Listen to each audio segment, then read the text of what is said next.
Yo, Hey, is yo. this you? Nah, it's Big Ack in the flesh, man. Hold on, let me see. I gotta plug my thing out. I gotta plug my video out of this thing to put it in the other computer. Wait, Yeah, no, no, same. no. I just gotta deactivate it. That's what I gotta do. Stupid as hell.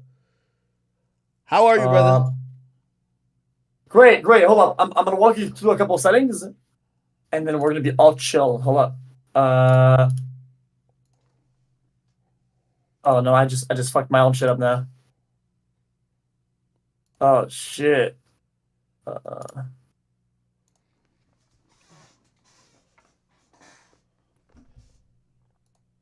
Oh, here we oh go. no. Come on, man. Hey, it's doing great. Hey, give me a second. I bugged my own stuff now. Oh shit. Um, yeah, it'll be fine. It'll be fine. Little technical difficulties, ain't no problem. Yeah, sorry about that. It's just okay, copy and then paste. Yeah, I never have problems with stuff like that. Just because I did something with my camera and I just kind of scuffed it up. It kind of happens. It's okay though. Nah, it's all good, brother. It's all good. How's life? Fantastic. What about you, man? Man, it's good. It's ups and downs. Today's Okay. okay. Today's a medium. It's a 5. You get what I mean? Okay. Other days is a So 10. okay, fair enough. Let me put my camera. I'm gonna walk you through. Okay, let me put this on so you can see me. If yo, I'm gonna unplug it and replug it so that it stops this because this program does that sometimes. Yeah.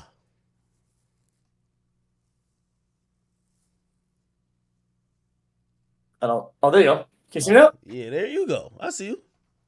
Oh shit. Okay. Okay, I'm gonna be honest with you. I didn't expect you to actually pick up and show up because I don't really know you that much, right? So I don't know how like reachable you are overall, and but you seem pretty approachable. Well, I thought they were trolling Um, me. I've heard people say that you were down to talk to me. I thought it was a troll. I didn't get what it was. Like obviously oh, everybody knows you're on the platform. Like you're the biggest fucking streamer, right? oh, okay, yeah. So know a little bit about me. I mean, yeah, I think overall like biggest streamer titles like that don't really. I'm not kidding. I'm trying to be as honest as I can. Um, I think like titles like that don't really help anybody. I see myself as like a bigger streamer, but I think titles like because all I do is just I stream a lot. I do a lot of, but yeah, it's pretty much what I do. I do a lot of compact content. Anyway, you said there was a 5. Walk me through that. Why is today a 5? Today's fine. I'm gonna tell you why. I give it a 5 out of 10. So it's a 5 out of 10. I'll give you why it's a 5 Yeah, out of 10 for me, right? It's a 5 out of 10 because I had to come on stream and kind of explain to my audience. I was doing a comedy show. So I was doing a comedy show in New York City, and I was gonna have like a couple guests. And one of the guests I was gonna have, like, he put up this video and he was upset at somebody. That person was of like a particular different race. He was a black guy, but the other person was of a different particular race. And he kind of made some generalizations like that kind of was, let me not even say kind of, it was kind of super hateful, right? And the venue basically were like, yo, we can't have that dude. And I felt like, it got kind of big because politicians were getting involved. And I just kind of canceled the whole date, just because we're not trying to do that type of stuff anyway. But yeah, we're just gonna rethink that idea and kind of come different with it. But it is what it is. So, okay, yeah. So do you feel like you got pressured by was it the venue a uh, lot, or so it well, was like was the social pressure the biggest pressure, or was it like the venue? What was it? there is pressure, always. Number one, first of all, I think the venue, like, they didn't do it as a mandate saying you have to do it, but they basically were kind of like they were throwing heavy suggestions. I'm pretty sure if I said no, they would have probably said, hey, we're canceling this anyway. You get what I mean? Yeah, But they were very fair in like, okay, is there a way we could do this without the guy and you could possibly do it, but also they're considering pressures that they're probably feeling, and also like in reality, from a perspective of like audience, like I'm not a piece of shit. So you know what I mean? I don't want people to be like, unfortunately these days, for example, you don't know me, right? Yeah. You don't know me and I don't know you too much, but I wouldn't want I probably don't know everything you've said, and you probably have don't know everything I've ever said in history. So you probably having me on your stream, you probably don't agree with everything I've ever said, nor do I agree with everything you ever said. But a lot of people felt like because this guy said that and I was having an event with them, they're like, yo, you must be feeling the same way. So, yeah, like I had to clear that up too because, I don't want people thinking that I'm also, feeling the same about like a whole group of people, which was just wasn't the truth. So it Okay, sucks. so would you classify the joke as like the old school dark humor jokes that were pretty like well made but still decently offensive for our times, or was it a little bit like over the edge? Nah, it was definitely over there. Yeah, like there's no Okay. sugarcoating it. He went ballistic. And again, if some people are familiar with this guy's content, he does that with many different groups. However, there's just certain groups that, based on what's going on and what's the climate, you can't do that even if it's in a joke format. It wasn't in a joke format. It felt a little hateful. So I completely understand whatever. So the right decision was made. So and also he even understood it too. So he's like, yo, let's cancel this bitch. So I don't think not much was lost, but I do feel bad because I know you've gone to events, or I don't know if you've thrown events before. Like a lot of people were hitting me like, hey, I just booked a hotel, I booked a flight. And I felt like Yeah. that kind of feels shitty, you know what I mean? Like I gotta tell people like, yo, you gotta like cancel that shit. Hopefully you get your money back. Cause I know some places won't give you your money back, and I feel shitty for that now, right? Yeah, well, I'm glad you kind of brought that up. I kind of feel the same way about people's involvement, people that like you and like what you do, right? When you feel like you're kind of failing them, and they're very much involved to the point where they moved or like they flew somewhere for you or what you do, and making them disappointed is like I feel a lot of guilt when that happens, and I don't like it. And that can be hard. Hey, I want to ask you. wait, hold on, have you thrown like an event yet? Because I know you have a huge fan base, and I'm gonna tell you why I threw an event, right? Or I was trying to throw it. Yeah, Interacting with people through these screens is so amazing, and like it feels personal because they're in your room literally, right? And you yeah. probably tell them things that sometimes you haven't even told your friends in real life or family. So they are your family. So I'm looking at your screen right now, and like you have 69,000 people watching you. Those are your friends and family. But it goes to another level when you could touch them, and you could like organize a meetup or whatever the case is, or shit, you go to VidCon or TwitchCon or whatever and you see them. And for me, I haven't had all of that, you know what I mean, with just people who have supported me throughout the journey. So that's kind Okay. of one of the reasons why I wanted to do it. Okay, yeah, yeah, interesting. Yeah, that's a good perspective. I think I haven't thrown events before, but I've been to events like we have like TwitchCon, so Mm. people will come and they'll meet us, and a lot of them are viewers that sometimes they have flown in just to see me. And something that I want to stress a little bit about that is that whenever you sit at the computer all the time and you all this at home, yeah, it's real and this exists, these interactions. But whenever you get to meet them in person, and when you get to these events, now things are real. It really implements a concept that these things like these are real people. This is all real, and it's a pretty deep experience to see it happen. And just being there. So I really get that. Of what you're saying. So how was that like for you then? How did you feel about that? Well, so obviously I've done events. I've done events, but I haven't. Well, I've been to events where like obviously you see the people who have supported you, but I haven't thrown events, and that's why I was trying to throw an event Okay. because I feel like that's just being able to take your fan base. Like I'll tell you why I came to Twitch in the first place. So I came to Twitch around 2013.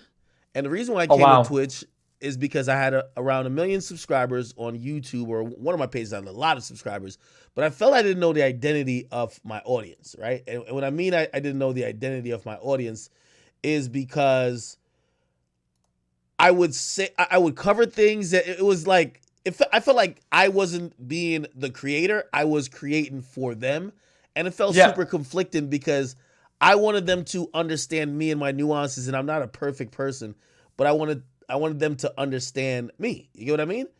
Yep. Hold on. What the heck did I do right here? Oh Oh shit. shit. Oh no, no, I got it. I got it. Oh, I got it. oh Here we no, not again. go. No, no, no. Yeah, I got it. I got it. Okay, Yeah, okay. yeah, I was referring to a clip with the hold Oh, on, pause, oh no, and no. then Hey, yeah, hey, that's a that yo, classic. that clip is not true. Yo, it's completely doctored. But hold on, let me just finish the Twitch story. So I came to Twitch because I was trying to find like a core audience, right? So essentially, I'm like, you know what? I need my most loyal subscribers who rock with me, who are gonna understand that at times I might cover these things, but they'll like mobilize for me. I'm like, yo, if I could get them to go to another platform, I fucking won. Because at that time I only knew YouTube. And I came over here, I was doing like little Call of Duty videos. I was talking to like 20 people.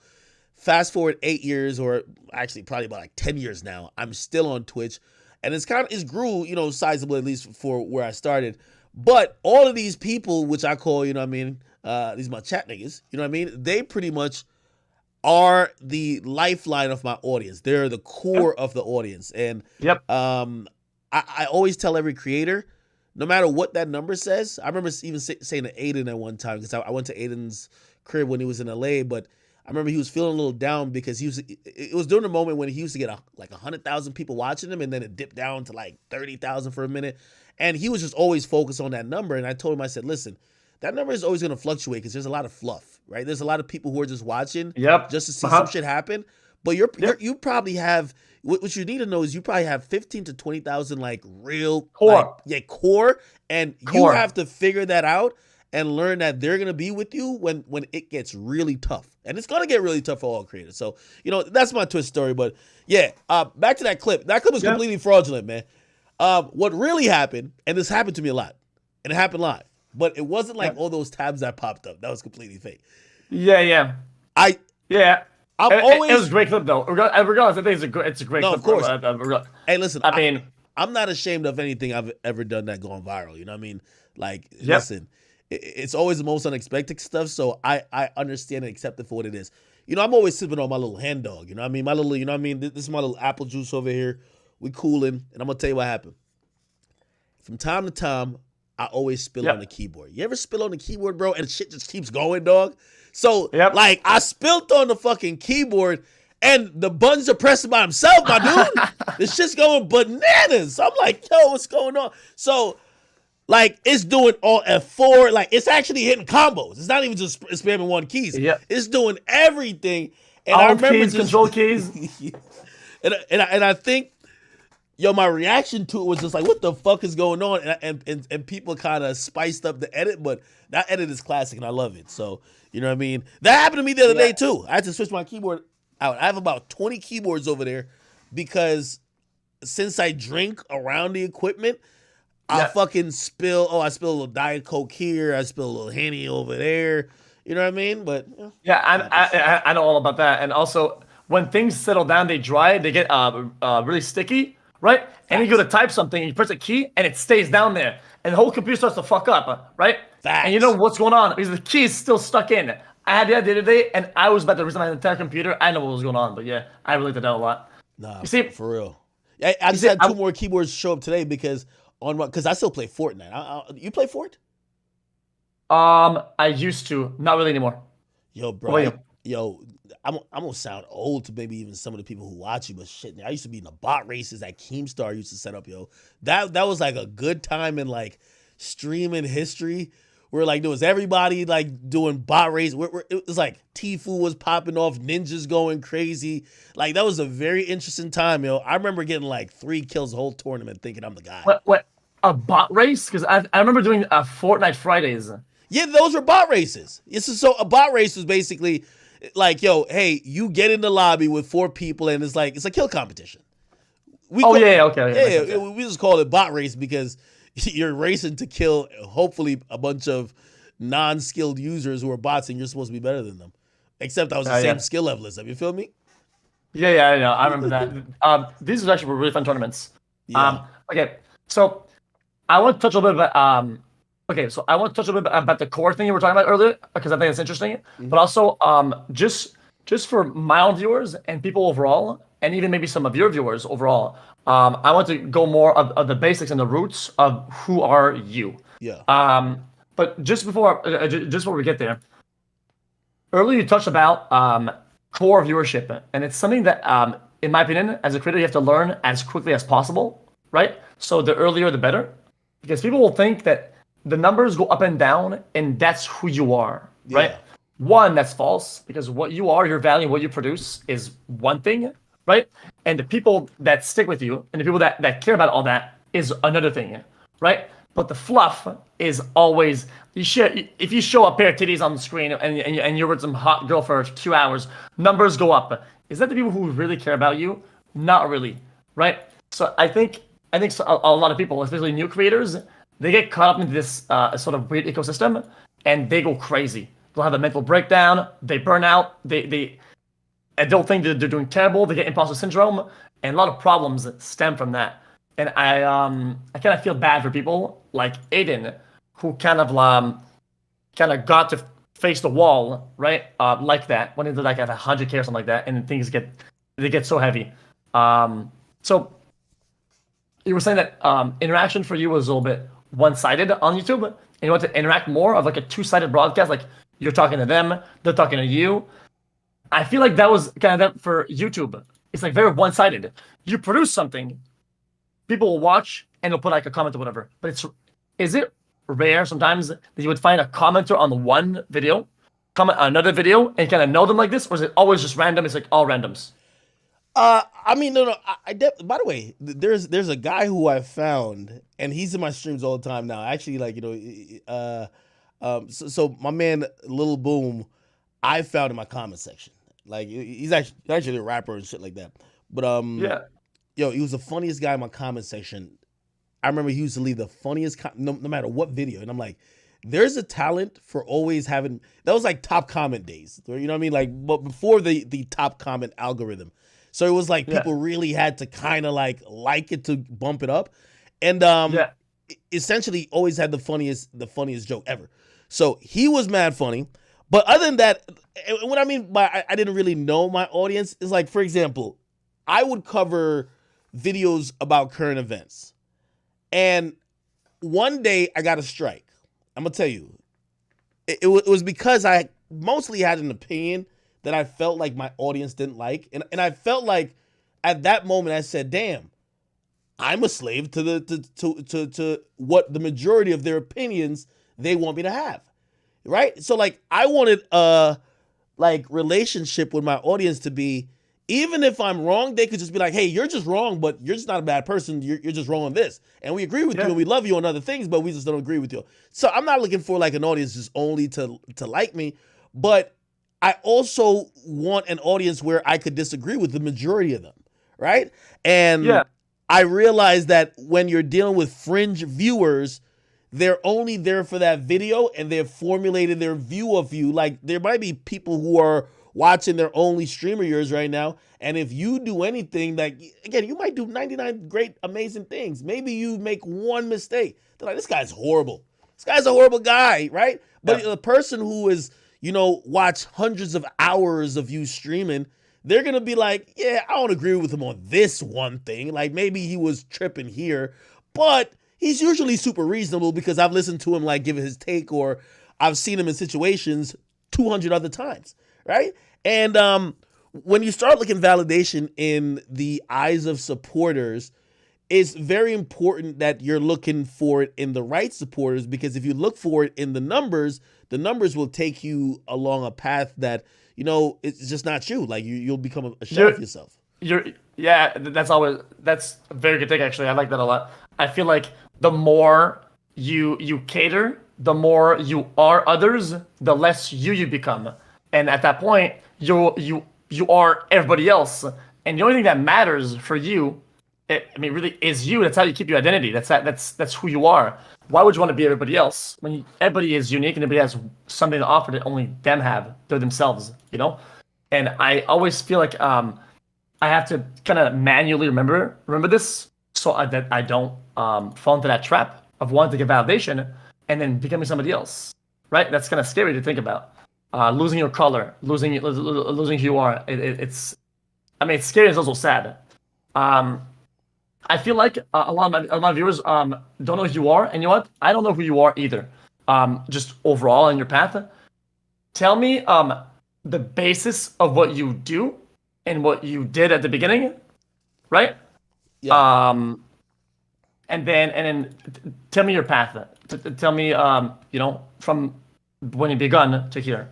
Yeah, so real quick and all right, so I started off in college basically being a DJ. That's why like a lot of people know me by the moniker DJ Akademiks. At this point, I kind of drop it. It's almost just Akademiks, but whatever. I started off being a DJ in college. After that, I graduated. Actually, was a producer first, so I started producing music. Then I went to DJing because me and my friends wanted to throw parties. I kind of fit into the DJ role because I was messing around with these programs because I used for production. I started DJing these parties, and then I was like, yo, I'm Jamaican, as you can see the flag right there. And like in the Jamaican culture, the DJ, right, they call him a selected, like is usually the most vocal person within the culture, right? They're kind of almost like, MC in the culture a lot. So I started doing radio. This is all at college. I went to Rutgers University, right? I go there, and to kind of date myself on it, I remember, maybe you'll know this song or how old or where you were when this song came out. But I was doing that, just kind of just popping shit on college campus radio. And then one day I play a song, Big Sean, and he had a song called Ass, Ass, Ass, Ass, Ass.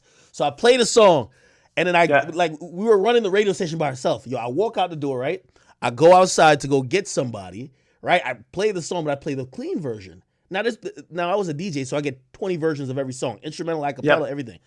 But there was 2 versions of the song, the clean version and squeaky clean version. To make the long story short, the squeaky clean version doesn't say ass, it says dance. So it would be like dance, dance, dance, dance, dance. The clean version said ass, but it took out the shits or fucks or dams. No, it took out the shits or fucks. So but it still said ass. I played it the next day. The program director comes in and says, yo, bro, what do you think we're doing here? He kicks me off the shit, right? Okay. Essentially, so what are you thinking? At that point, what are you thinking when he said that? Okay. When he said that, right? Because also, like, I had a co-host, but she didn't show up that same day. They wanted to kick both of us off for something that happened on the day only I was there. So I begged him. I said, keep her. I'll dip. I'll never come back. You got me. And the reason why I was cool with that, I'm gonna tell you why. For whatever reason, I started uploading my college radio thing online. And I remember I was getting like 1,000 people like listening to what I said on the radio. Just That's doing a lot. some re-uploads. A whole lot. And I remember asking one day, I said, yo, how many people listen to this radio station? And they were like, oh, it's about like, like a couple thousand. I'm like, wait, I'm almost accessing that online. So immediately when I left, I did, because I had aspirations to like be like Charlemagne the God and all that type of stuff. So wait, hold up. So that was it then? Yeah. You got fired pretty much right there. You lost your opportunity. I'm done. Yeah. But here's what I did. So I go home, I try to buy all the equipment, I go in my closet. And I start doing the same thing, because remember, I got an audience online. But at that point, like, being an internet personality doing radio was not respected. You had to be at a radio station. So I lied to my audience. I kid you not. Like, I would act like I'm still at the station. Like, yo, I'm at the station, blah, blah, blah. It was only audio. And then I remember I started watching in the comment sections, like, people would be interacting with the comments. And I finally, like, stopped being pussy for a second. And I said, why act like you're at the radio station when you're in your closet? Just that person who's commented for the last 4 weeks, just answer his question. Just say, yo, what's up, bro? Like, yo, thanks for watching. Keep commenting. And the moment I did that, it kind of just killed my idea of you had to get to radio to make it. And I started just building online YouTube commentary, talking about rappers. I would do reviews. I reviewed like Kanye's like Yeezus album. That kind of went semi-viral, at least at that time. That can go ahead. Yeah. I didn't want to cut you off. I want to, instead of just give me like one or two, what were you? Give me like all of it. Like what were your content pieces? Your main lines? What were they? Okay, so then I start, and back then the meta was having like mad YouTube channels. Like it was kind of like spamming YouTube. That was a way to really make it. So I was like, yo, I'm gonna treat this thing like the newspaper. I was like, I'm gonna cover mainstream hip hop, right? Yeah. So I started covering mainstream hip hop, and then all of a sudden people are like, yo, hey, you just started covering this kid out of Chicago. Like, his name is Chief Keef. You're covering him, but you're not telling the whole story. And I'm like, what you mean? What about these other characters who are involved in the story? And I'm like, no one knows this on like my main page. So I made a second page. It was called like, I had a backup page, but then I made a third page, which was I was looking at like its sections in the newspaper. It was called The War in Chirac. I do that and I'm like covering Chicago, but it's like really in-depth shit into Chicago. I get like another page, like kind of doing something else. And while all these things are happening, I'm putting up 7 videos a day. Now I'm out of college. I start a job in 2013 or 2014. I had it for about 9 months. And I remember I was like, yo, I don't know if you probably don't know what Sally Mae is, but they're a loan company. I racked up $100,000 in debt in college. I graduated with a biomathematics degree. I racked up $100,000 in debt. And they were sending me letters every day. Yo, listen, man, start paying us or else, you know what I mean? Like, yo, we're going to get you. Cool. So I get a job because DJing just wasn't that lucrative, but it made me enough to like pay rent. I get the job and I'm like in the back of my car recording YouTube videos when I would tell my boss, like, yo, I got to go to the bathroom. Because I'm covering hip hop in real time. So something happens. So yeah, something happens. I say, yo, I got to go to the bathroom. I run to my car, make a video on it right then. People even know I had a job. And, fortunately, the monetization was getting a lot better for YouTube at that time. And I remember the job I had, I think I was going to get paid $35,000 for the year, right? I was a temp worker at Verizon Wireless. I was going to get $35,000, or it's about maybe 35 to 40. And I was like, shit, at least it'll pay fucking rent or something. And I remember the day I realized I had to quit, I got a check from YouTube and it was like $38,000. And for how much time? You said what? For your YouTube check, your 38,000. That was for how long? No, that was for a month. It's for a month. A month. Yeah. So all my remember I got 7 channels grinding. I was putting up 7 videos a day, bro. I was like a machine. Like 7 videos a day. Like I was going in and I look at myself now. I'm the laziest piece of shit possible. I was doing 7 videos a day. So anyway, I still was thinking, because back then YouTube used to just clip your channel for nothing, man. Like, yo, you're doing good. All of a sudden, whoop, you wake up, channel's gone. So I'm like, this YouTube thing could go away. And I remember the moment I took a leap of faith and I quit my job was someone came into my cubicle. And at that point, no one knew how I look, but they all knew my voice because I would just do voiceovers. And I said, what up? Because I was the computer fix-it guy at Verizon. I was like, hey, give me a computer, I'm about to fix it. And he's like, yo, you know who you sound like? You sound like this guy on YouTube, man.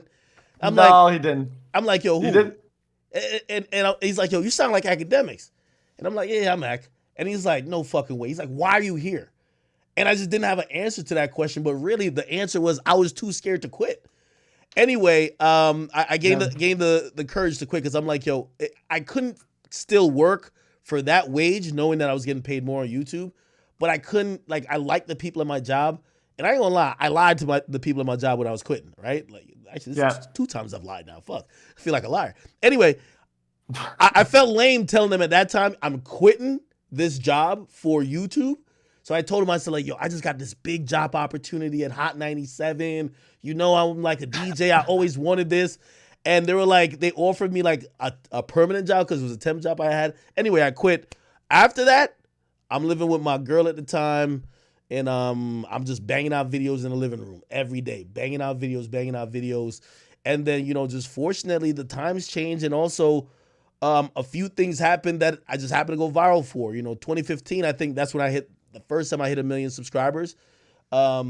Drake and Meek start beefing. And people used to go to, like, outlets that were slow to get, like, the regurgitation or to hear what's happening.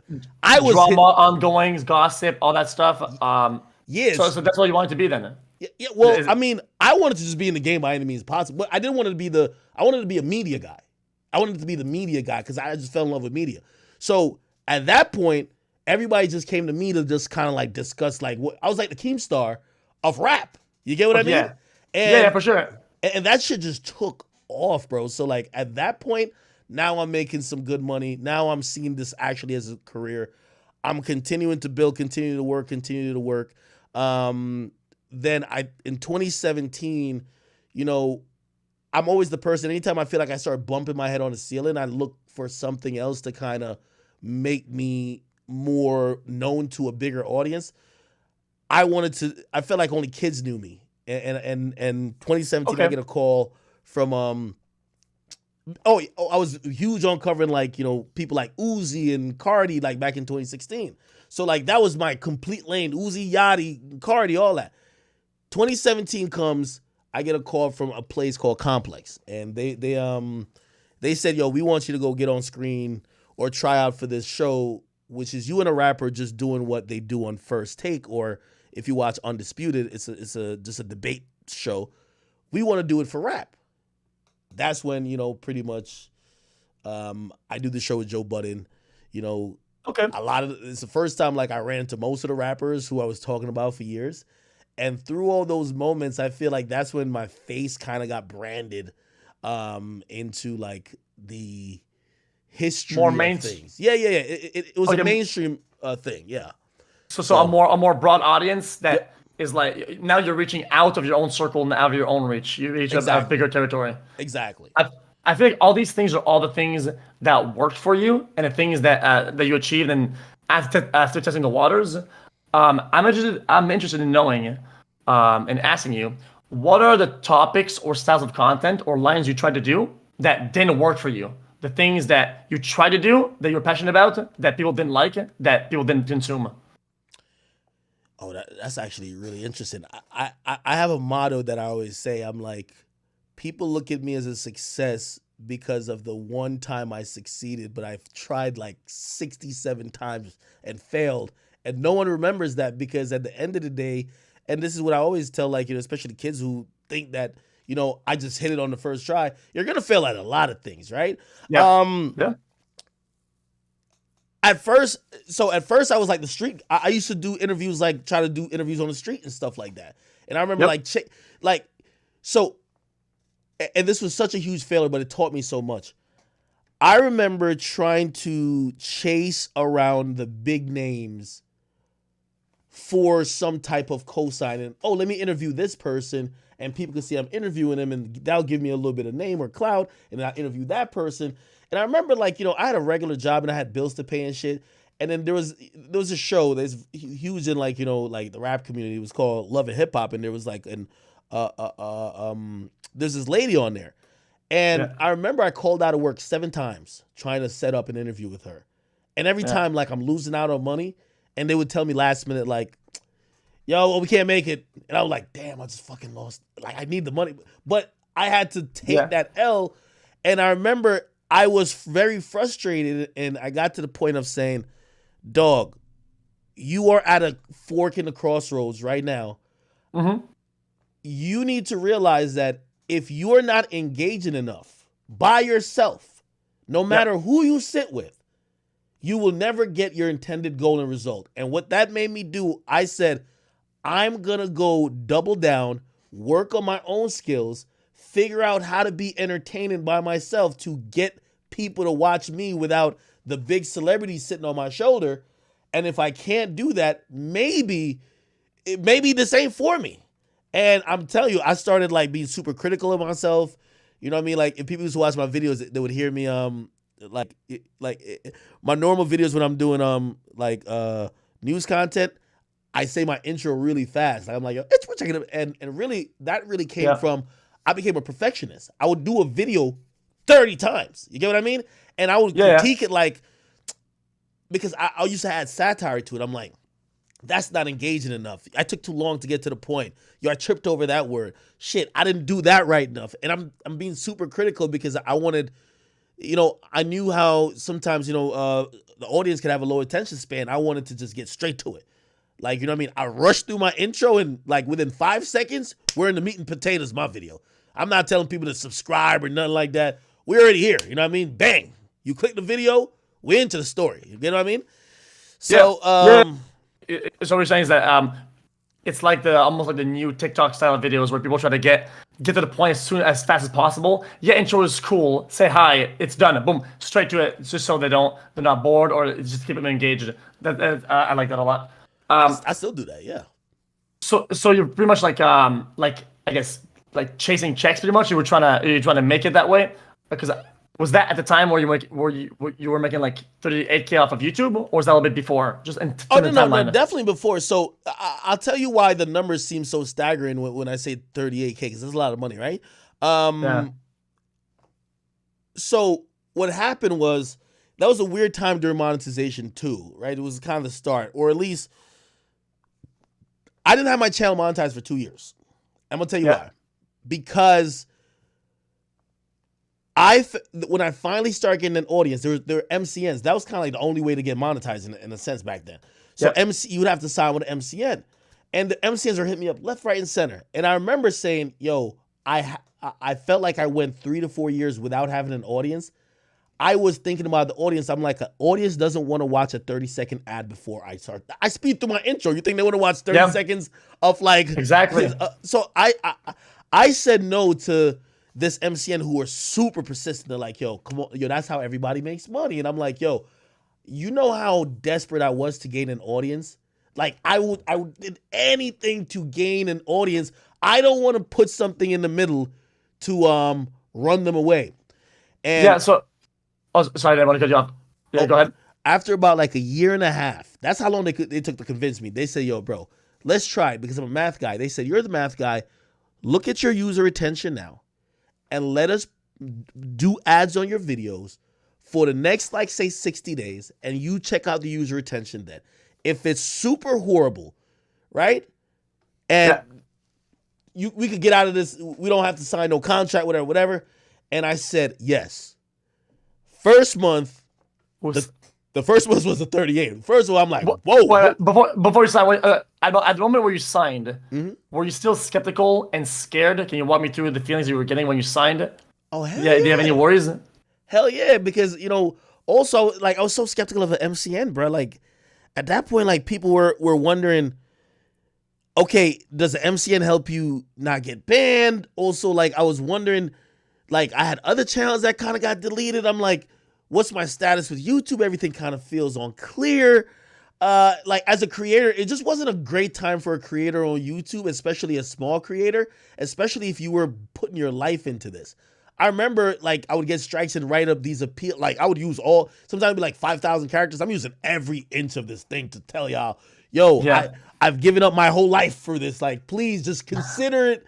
Like, maybe not just ding me real quick with like a strike. And I was very cautious when it came to an MCN, because I felt like they probably ruined the creator audience experience. And also, I didn't know these guys. Like, these guys were like, it felt like business people when I wasn't thinking of this as much business. So I was like, why do you guys need to be involved? And I'm not gonna lie, like, it allowed me to step out of my comfort zone.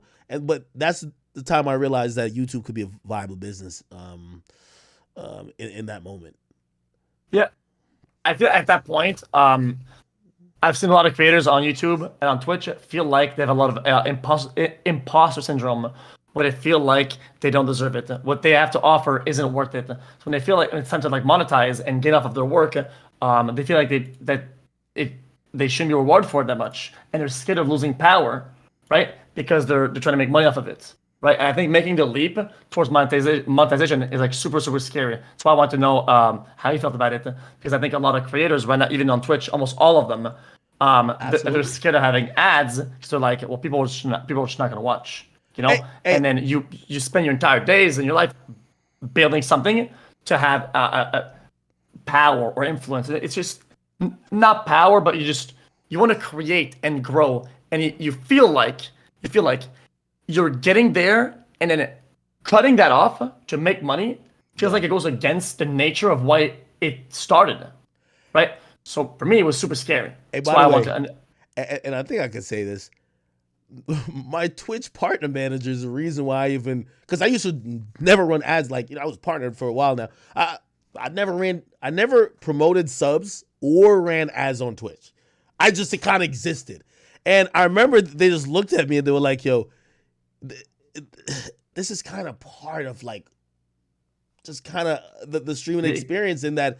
And I'm like, I don't want to promote like subs, and they're like, "Yo, honestly, if your audience loves you, we could tell that they love you. Like, look at your stats; they love you.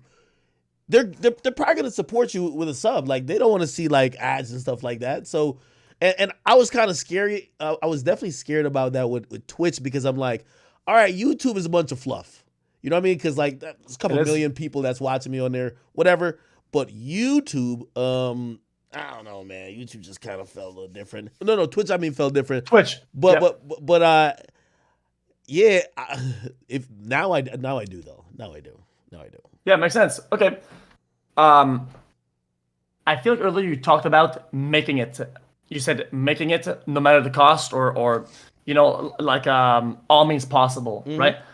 Can you tell me what does making it look like for you? What was that end goal that you were chasing?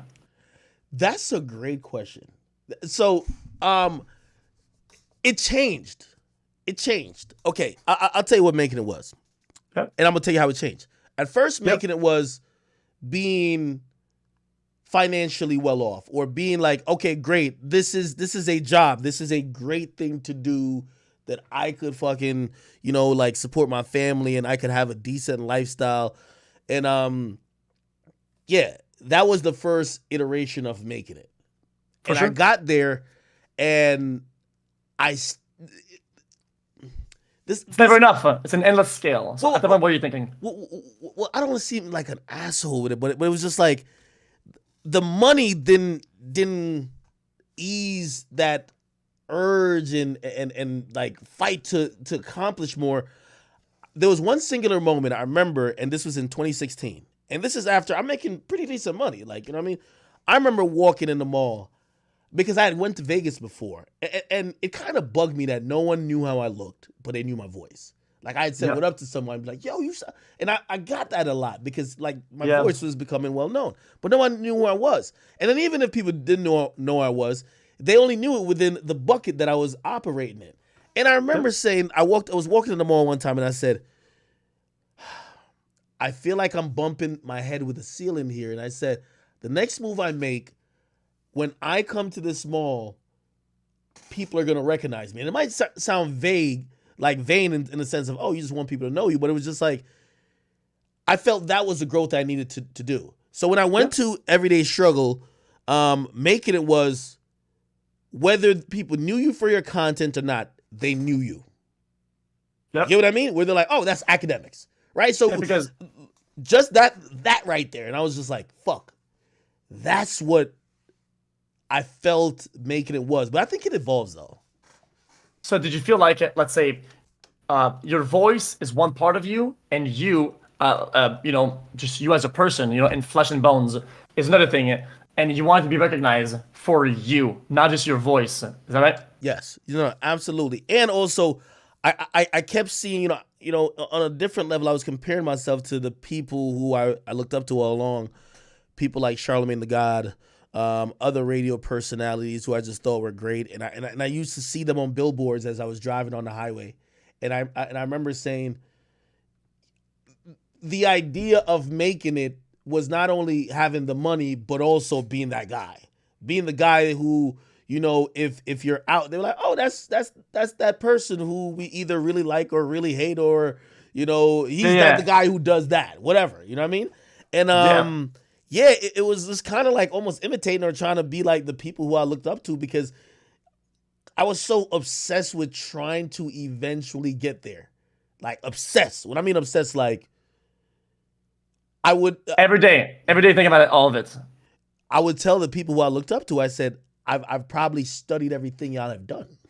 Like, I've watched every piece of content. I've taken every notes. I've taken everything into consideration. Like, it was definitely an obsession, but it was, for me, it was a healthy obsession. In I would try to take things from them that I would believe that would make me successful like them. However, the times were changing because it was all about the internet at that point.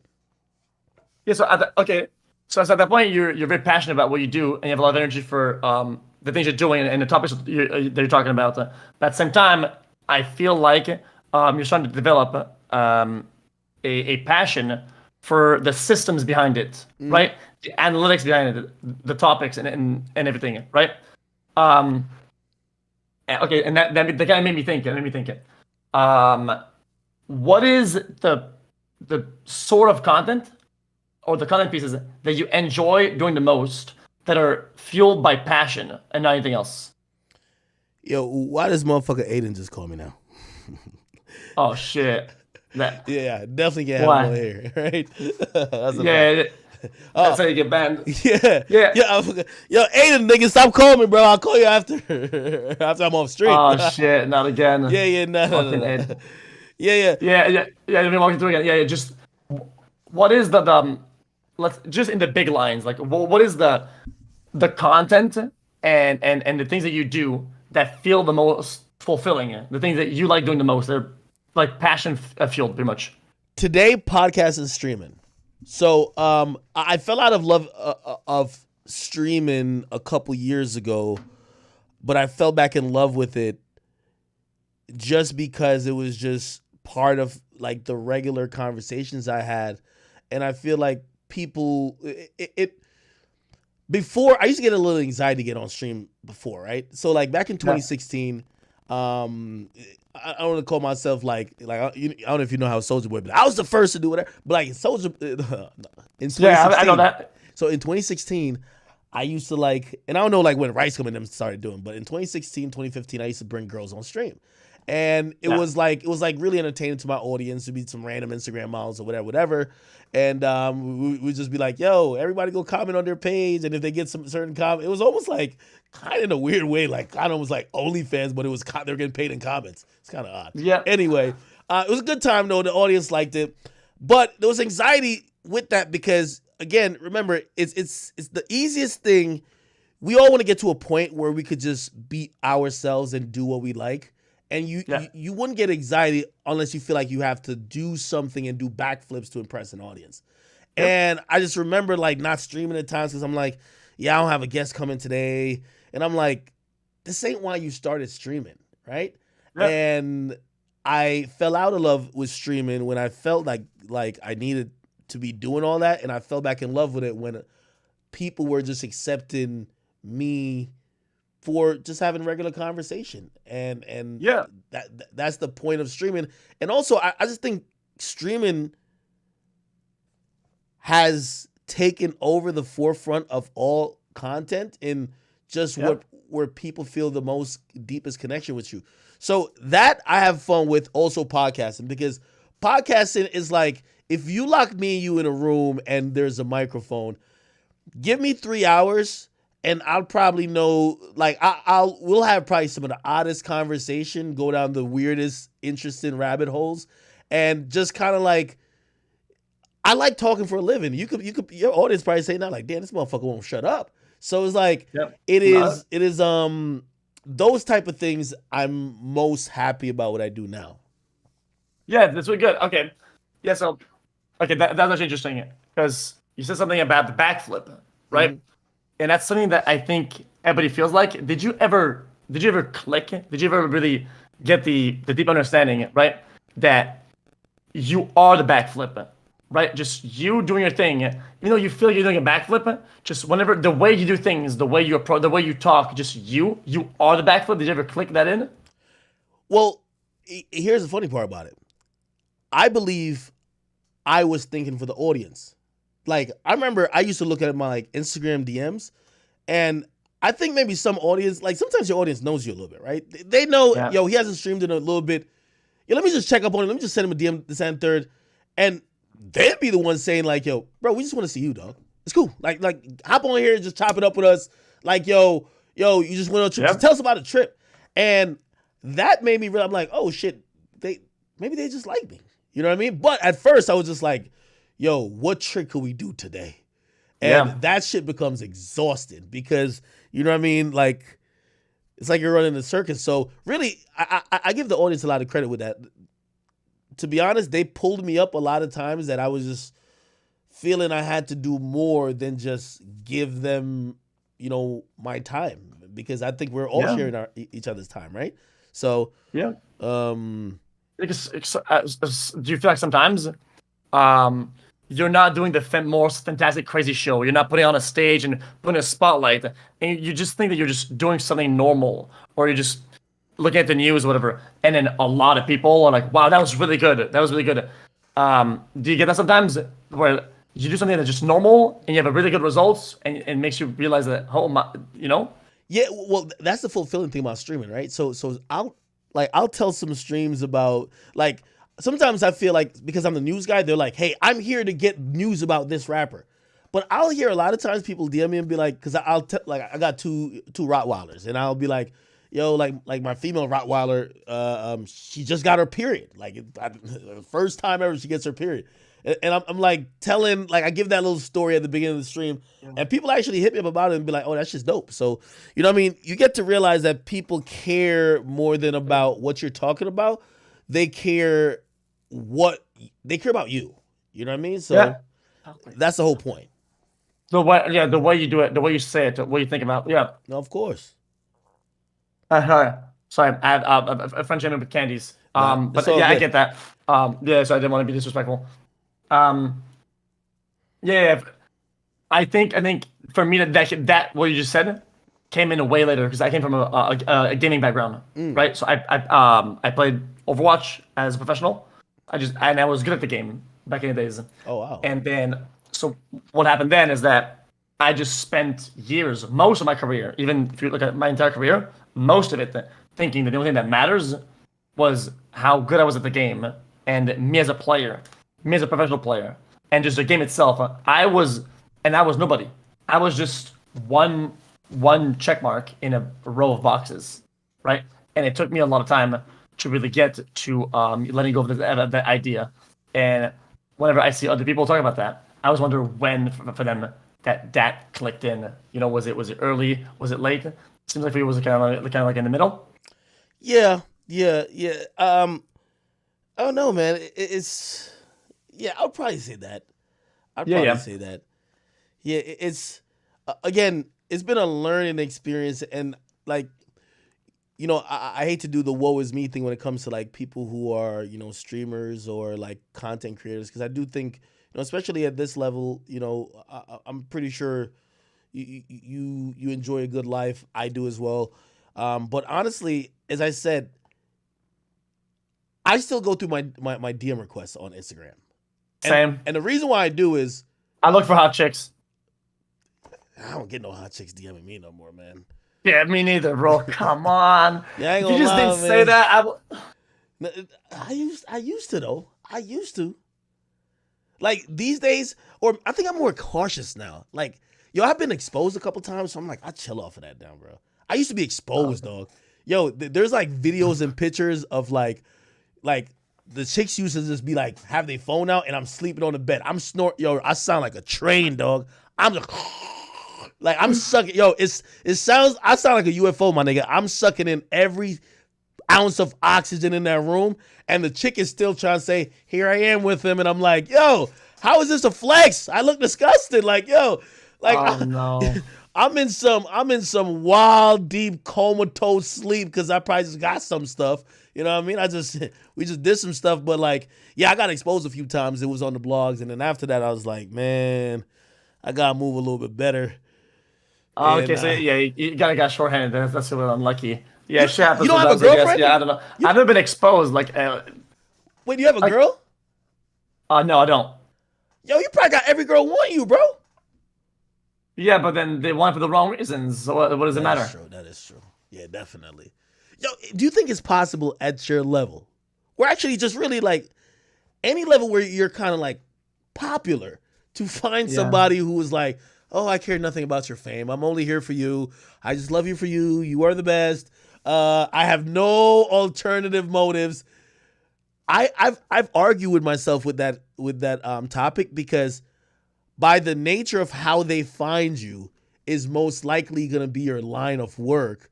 So how is their intentions already like how is their intentions how could it be pure if they're finding you by seeing you being successful?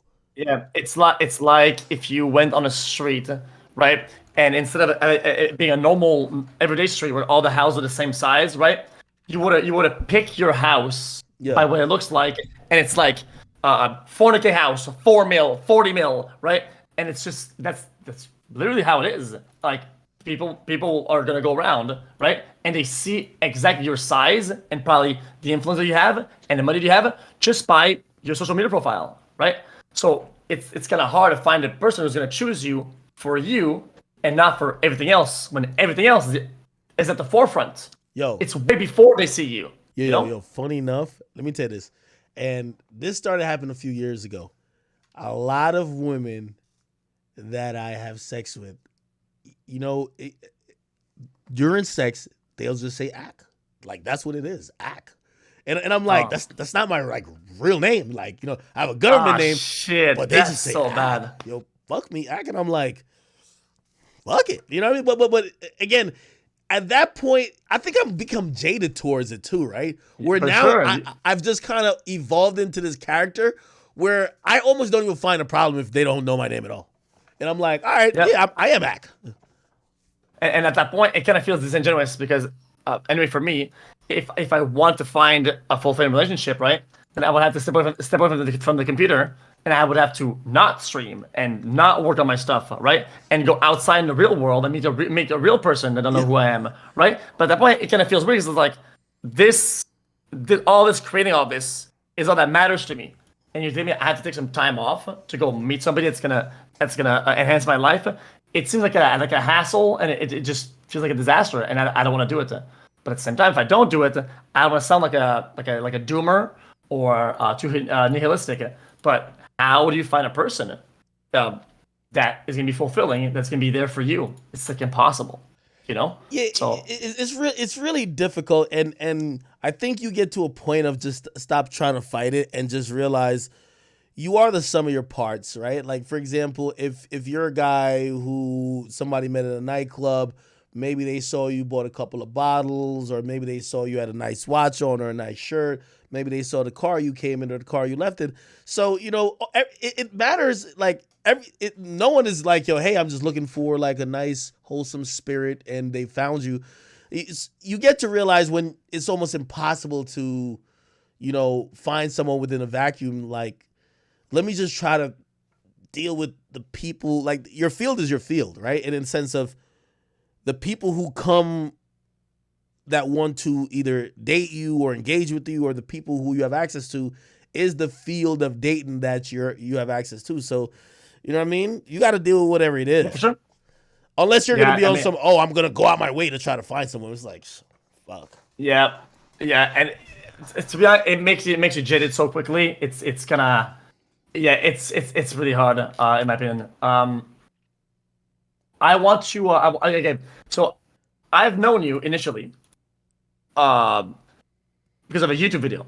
Yeah. Like my first interaction with you and your content was the Migos and Joe Budden interview, Oh yeah. right? Yeah, yeah, yeah. Rest in Well, I peace. don't Take I, off. I don't want to put you on a spot Yeah. or like ambush you. So if not No, okay, go ahead. Go you ahead. know, okay. So that's one of the first. It's just out of the blue. I just one night I was just going through YouTube videos. I see Mhm. that, right? It made me laugh, right? And I'm not laughing at you because I think one, that's short sighted, but two, I just thought the whole interaction, it's fun to engage with. I think it's a even though maybe it wasn't intended from you, right? To me, it felt like it. The whole interaction was worth my watch, and I fucking enjoyed that.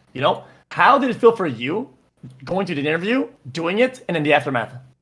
Yeah. So that video was about like probably 20 seconds away from being deleted and never being seen, and we decided in a hotel room in West Hollywood. I voted, let's delete that bitch, never let it see the light of day. And other people said, well, there's some content here. I felt stupid. What really happened was we're on the red carpet. It's called the red carpet, but it's not red, at least for the BT Awards. Shit was like blue. And we're there. We go with a crew. We don't have in-ears. Now, I don't know if you've ever been to one of these award show red carpet. They have booths of media companies right next to each other. It's super loud. It's like Yeah. you literally have to be talking in someone's face.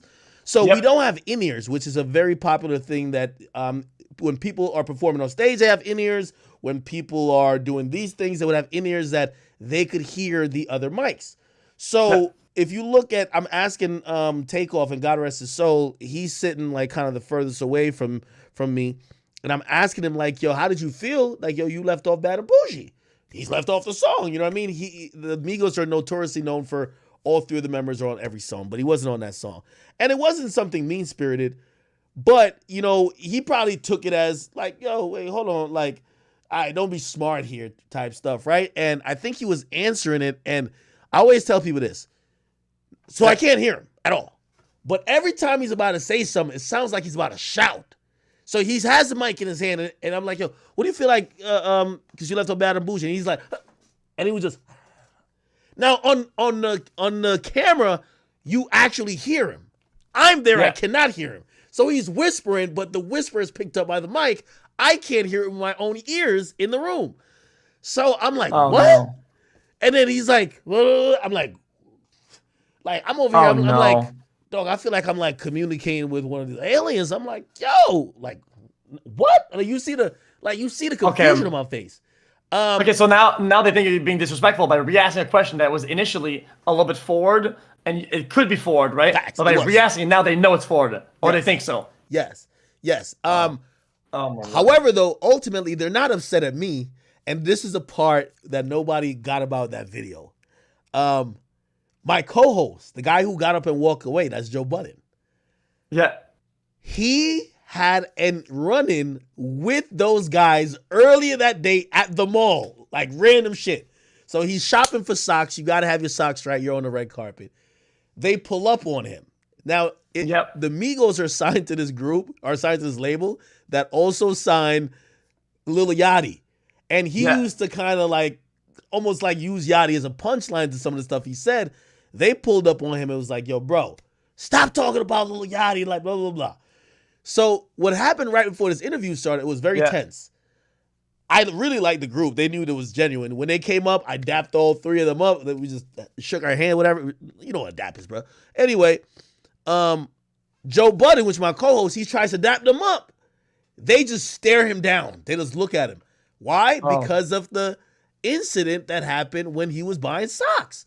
So he's already like on edge. If you watch it, if you can pull a video up, he's sitting there looking, he's looking at them a certain way because they're not giving him friendly vibes at all.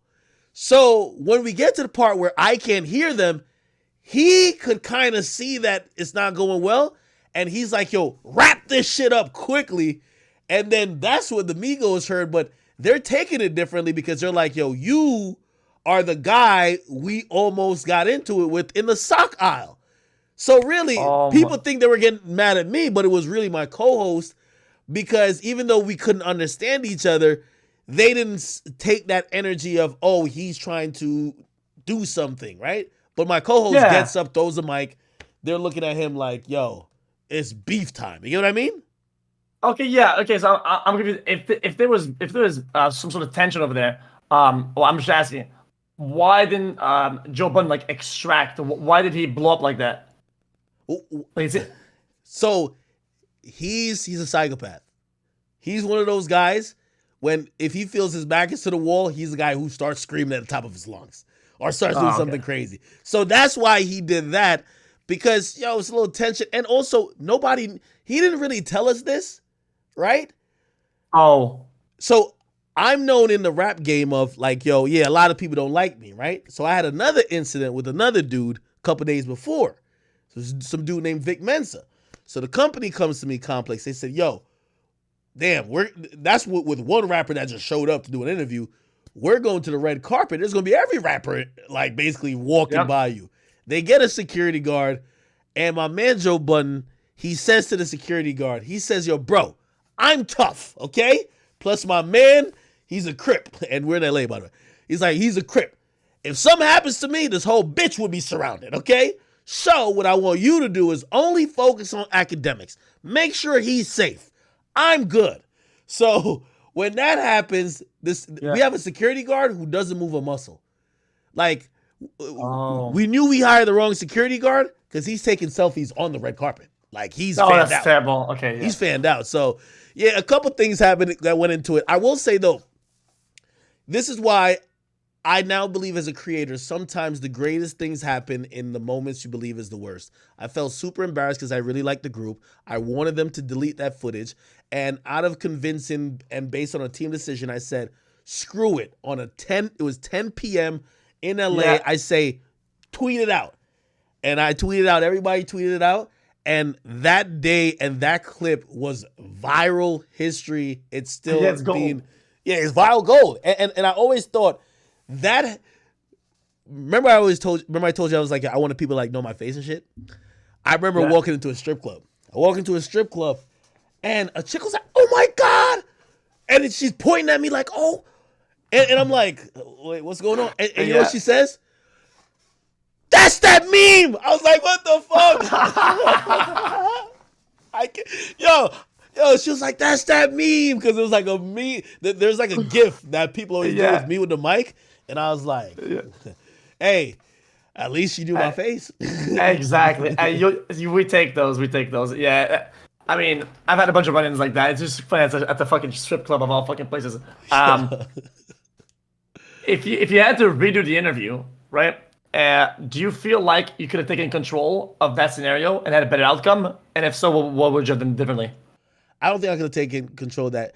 Yo, my co-host was literally a psychopath. Like literally. Like he was going to jump through that window because the only way I could have a different outcome, I would have had to wrap that interview up 2 or 4 minutes earlier. And I really was intrigued because I was really a huge fan. And I remember like we would have meetings at the office back in New York, and I'm like, yo, we got to get the Migos. We got to get the Migos. We never got them. The first time you see them was on a red carpet. And also, I will say this. I'm very happy how that moment turned out. I felt like that moment was meant to happen. I have zero regrets. And, you know, I'm Offset, which is one of the Migos. I'm very cool with. That's my guy. I'm cool with his wife as well, his beautiful wife, Cardi B. Me and Takeoff were cool before he passed away, unfortunately. And me and Quavo, we've communicated on text many times. So that moment happened, and at least for me, I felt like it led to positive things. You know what I mean? Like it was internet gold, but it was cool. I would also think that I think people will act sometimes like on the internet or even in person like these things would never happen to them, and then that they're above it or whatever. But at the same time, I think when I see that happen, when they see it happen, and especially in person, yeah, they might act their way when it's live and it's happening. But I think it shows a human part. It's very human, you know, and people relate to that.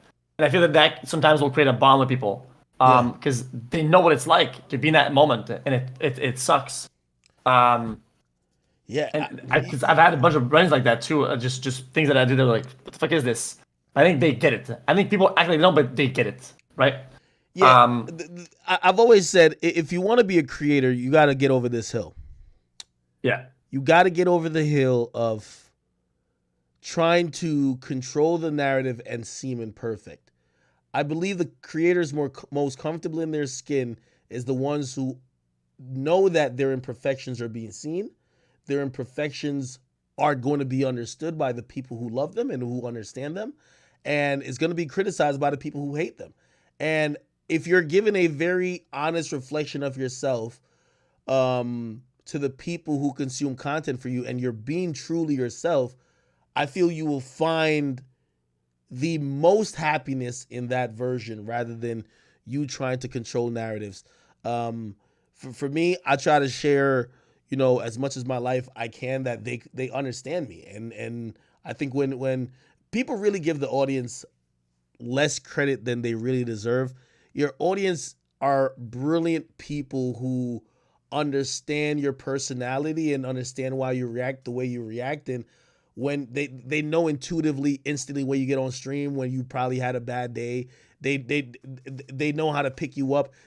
I'm telling you, a Twitch audience, like I've said to my audience things that I haven't said to people who think I confide in them.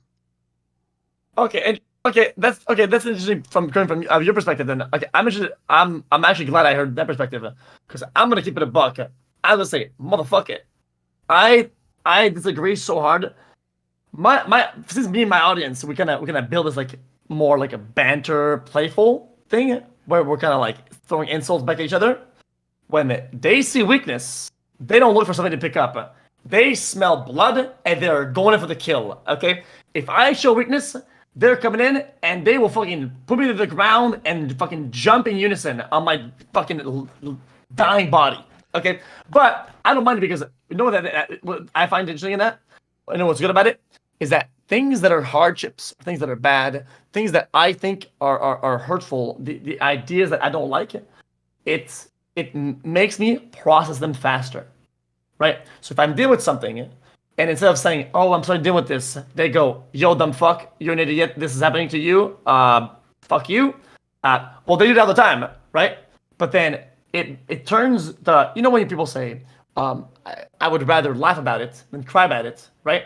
It bridges that gap much quicker to just get thrown into the lion's den over and over about certain topics, and I can move on. I'm kind of like delivered from that place of feeling sad or disappointed about something, and now I can get away from that, and I can get into the more, let's just laugh about it, and that's really helpful. So it's like a completely different way of picking me up, but you're right, though. It does pick me up. Not the same like, "Oh, yo, I'm helping you" type way. Hey, trust me, and you may have not gotten to this point yet. Yeah. Because I thought like how you think. That's my audience too. Like I used to block some of my audience members because like before I even knew what meme pages was, like they used to start this like little trends like, "Yo, Akademiks the type of dude that blah blah." And it was they were just clowning me. I'm like, damn.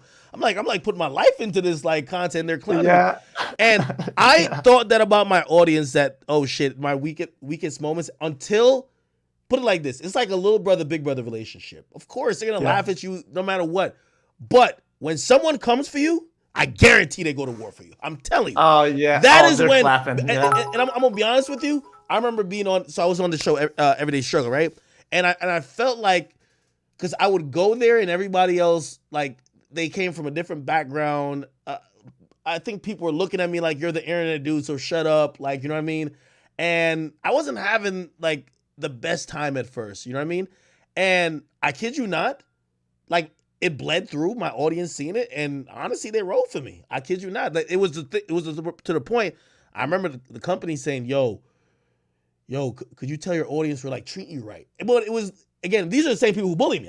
I swear, they were the same people who they would be on your ass. But it's like, yo, we could say it to you, nobody else could say it to you, right? Yeah. And exactly, if they really see something that affects you or somebody really trying to get you out of here, they sit hours and watch you, bro. Like, again, they're not gonna sit here and be like, "Oh, we just love you," like, and try to like verbally jack you off, right? But yeah, get glazed, yeah. Yeah, but like the moment when you really need it, I'm telling you, you're gonna see it, and hopefully you never see it, because sometimes it's probably your lowest moments, or when everyone's turning against you, right? And you hope never to have those moments. Unfortunately, it happens, but I'm telling you, they will. Especially in social media these days. Like, whenever you're weak, or whenever you're kind of down, everybody jumps on you. Everybody goes for the 3 points. Everybody goes in for the fucking home run. It's kind of annoying. It's just how it is. I think internet is just a bunch of dogpilers when it comes down to like public figures. But I want to say one more thing about this, and I had it in mind. I think the whole interaction is like, I remember me and my brother would like fight, so I could punch him, and I could, we could wrestle, whatever, and that's all right? And he can do it, and I can do it, right? But some other motherfucker comes in and wants to do it.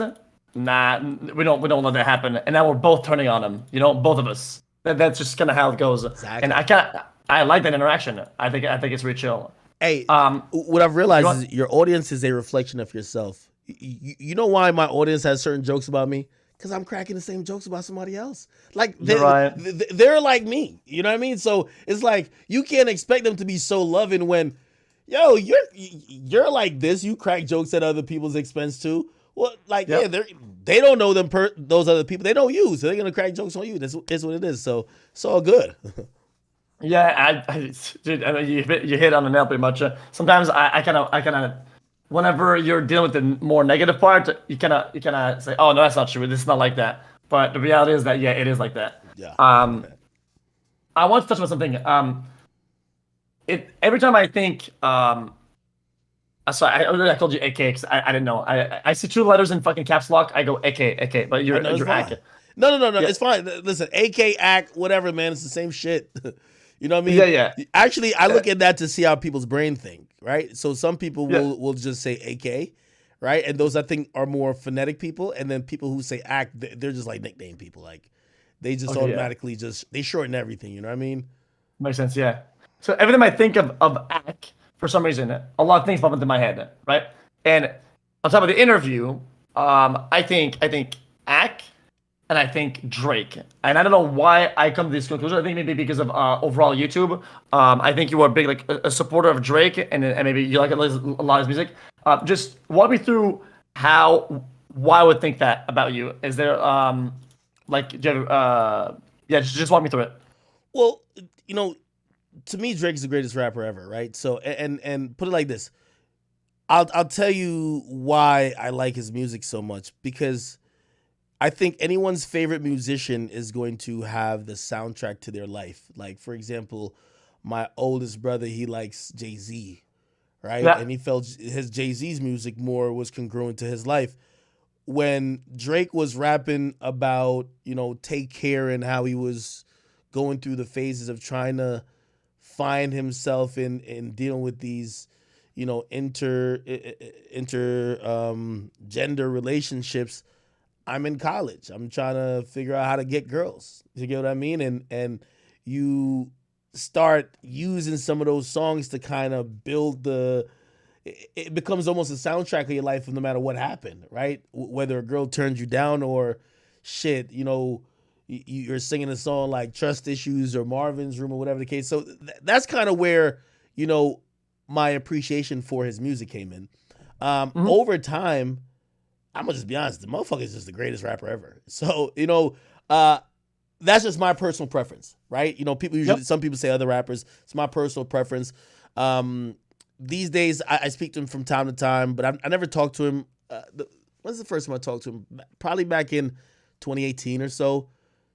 I've thought he was the best rapper for like over 10 years. So And did he know you at the time? Did he know that you thought that about him when you first met him and first talked to him? yeah, he did. No, he did. He did. So and he said the dopest thing, which was like a real compliment. I take it as a compliment Yeah. because if you're in media, this would be the equivalent you want to have. He said because in reality, me and his relationship started with an argument. Yeah, that's Because good. I'm very strong minded and like I'm like fucking stubborn and I'm pretty sure he is too in his own way and like we kind of got into a disagreement and instead of me like oh my god Drake like DM me which I wanted to do that but I was like nah fuck that hold on don't be and we kind of went back and forth and then we just kind of also like I was like I like your music this and third and we kind of just had like a common ground and an agreement and I remember him saying to me he said something that was really dope and it definitely stuck with me. He said yo act he said I view me and your relationship as LeBron and Skip Bayless. And he's like, one day at my retirement party, I think me and you were gonna have a toast to all of this Yeah. shit, whether you said some good shit about me or some bad shit about me. Yeah. And that to me, that was it's still the ultimate compliment. Like I'm like, whoa, I'm like shit, like some LeBron Okay. shit. Yeah, I want to make a parallel about that. That kind of makes me think when you think about your core audience and your core people, however that may be. I feel like there's a kind of a correlation here, right? Where like he probably knows that you're like one of his biggest listeners and people who actually care about his stuff. And even though you're not a fanboy who will just agree with everything, you still have your mind to yourself. And That's I what think that people think matters a I lot. am, though. Like obviously there's clips that float around, which I mean, most of these clips they might be a little bit tongue in cheek, but I believe them. Like there's a popular clip that when they asked when uh Kendrick Lamar, who was like a rival to Drake, he was like, yo, he's smoking on. He said he's smoking on your top five. So I was inquiring what top five he's smoking on because my top five only got one person in it. You feel me? So I was just Yeah. like, I was like, yo, my top five really only got Drake in it. You know what I mean? And I don't think you're not even fucking with him. You're not messing with him. Like it's another level compared to you, brother. You get what I mean? I think that went viral for. I never know when shit's gonna go Yeah. viral, but I do stand you by think that. that he heard about? Do you think that Kendrick heard about that? I'm just throwing it out there. I would imagine he did, but I think Kendrick probably thinks I'm a hater, honestly. Or I'm like a. No, I don't think he thinks I'm a hater because he invited. Well, not he directly, but he invited through his reps me to come to his concert at the Barclays, and I think he probably thinks, yo, this is. It's like. In this world, like some people like Messi, some people like Ronaldo, right? He's like, oh, that's just like a Drake guy. Maybe if he, like saw things a little bit more on my side, maybe he'll change his opinion or whatever the case is.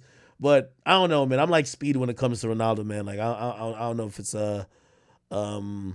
but also I think I'm right. Like, do you listen to Drake?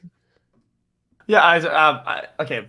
Well, I've been listening to a lot of Drake. I've been like kind of, not too much, but like way more than I used to. And now I almost listen almost exclusively to Drake. That's what I'm talking about. On and on, which is kind of crazy. I'm not even making this shit up to just like laser sound like I'm similar. I'm into crazy, and I actually said that his last 3 albums, I thought they were all fantastic. I think people get this idea of Drake is this, and they have all these boxes already checked in. This is Drake. This is Drake. This is Drake. And whenever he did something that was new or different and had a different feel to it, they're like, this is bad, because all they think about is what Drake is and how much they want that. I don't give a fuck. I trust the creative process, right? And if he does something that's different or that's not normally what he does, and I like it, well, I like it. I don't give a fuck who does it and what he was before. And I trust the process that even if I don't like that, I know in the future, if he keeps going with the same process of trying new things, he'll hit the nail on the head again. And I know he will, because he's proven it. He's done it time and time again. Same way as I feel about Kanye. Yes, I agree. Some albums were weaker, so some parts were weaker, but he has the same process creatively, right? He's gonna hit it hard again, and I know he will, and I'll listen, right? That's kind of how I feel. That's how I feel about Drake. Yeah. And what's up? You one of us, brother. That's all you gotta know. You one of us. OVO. Okay, just remember that. Yeah, OVO. OVO. Yep. Man. That's all you need to know. You one of us. Sick. See, you saying all the right things. I like that. See, that's how everybody who has listened to the GOAT feels. Trust me on that one. Okay, that's good. That's good. I know you have good taste because you like Drake. You know what I mean? Yep. Seriously, I've been listening to the his last, I think, 3 albums. What was it? CLB, Her Loss, and honestly, never mind. Yep. And you know what? I enjoy it a lot. The Honestly Never Mind. I just kind of love that. And you know what? It's kind of like sometimes like we think about it like a TV show. You get a bunch of episodes, and then you get one that's like a special, right? To me, that's kind of how that felt. It felt like that album was just special. I'm not gonna fight that. I think it's stupid to be like, oh, this is Drake now. Fuck Drake. Whatever. I think that's like a very short-sighted mindset. That's not. I kind of had more of an open mind when I listened to it, and I end up listening to it a crazy amounts. And even my chat, my viewers were like, yo, dude, this song, and they were making fun of me for it. But I enjoyed it. You gotta play that sticky, brother. You gotta play that. Hey, listen, yo. Drake just announced his tour. Yo, you gotta hit a date, bro. You gotta go to a date, bro. I'm telling you. Yeah, I'm gonna hit the boy. I'm gonna tell him you rock with him. Like, yo, you know what I mean? He definitely comp you with some tickets or something, bro. That would be sick. I'd love that. Even if that would be crazy. You probably could get Drake on your stream, bro. You're like the biggest streamer on here, bro. Like, you could definitely get Drake on your stream. Yeah. I mean, Drake was a trend one time. I didn't want to be forceful and fucking just jump in and be with him on the call. I didn't want to do that. But I thought it was cool that he interacted in some way with the Twitch community or somebody on Twitch. It's so close to us, And I feel like Drake is like, even though he's massive, right? I feel like anything he does is really hands on, right?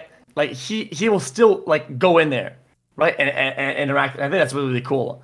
I kind of felt that a little bit, but maybe you saw the recent interview with like I think his kid or something like that, right? Yeah, he did an interview with. That was a Barstool interview. That was actually pretty cool. That was pretty cool, yo. Yo, I'm surprised. Yo, I finally found another Drake fan. Like, yo, we rocking now. Yeah, all right. Yeah, hopefully, yeah. I mean, I listen. I'm not trying to glaze too hard. I just love the music, and honestly, I like some of his other stuff, like whenever he talks, or like more like normal, like human stuff, which is cool. Sometimes somebody's somebody and they make music and then there's a distance there. But I think I like kind of like both points. Which you know what I want to ask you about this. Super coarse question and to the point, right? It's not even hit at you. Just it's good. Bold. What happened with the you falling asleep to listen to the album when it came out? Oh man, I kid you not.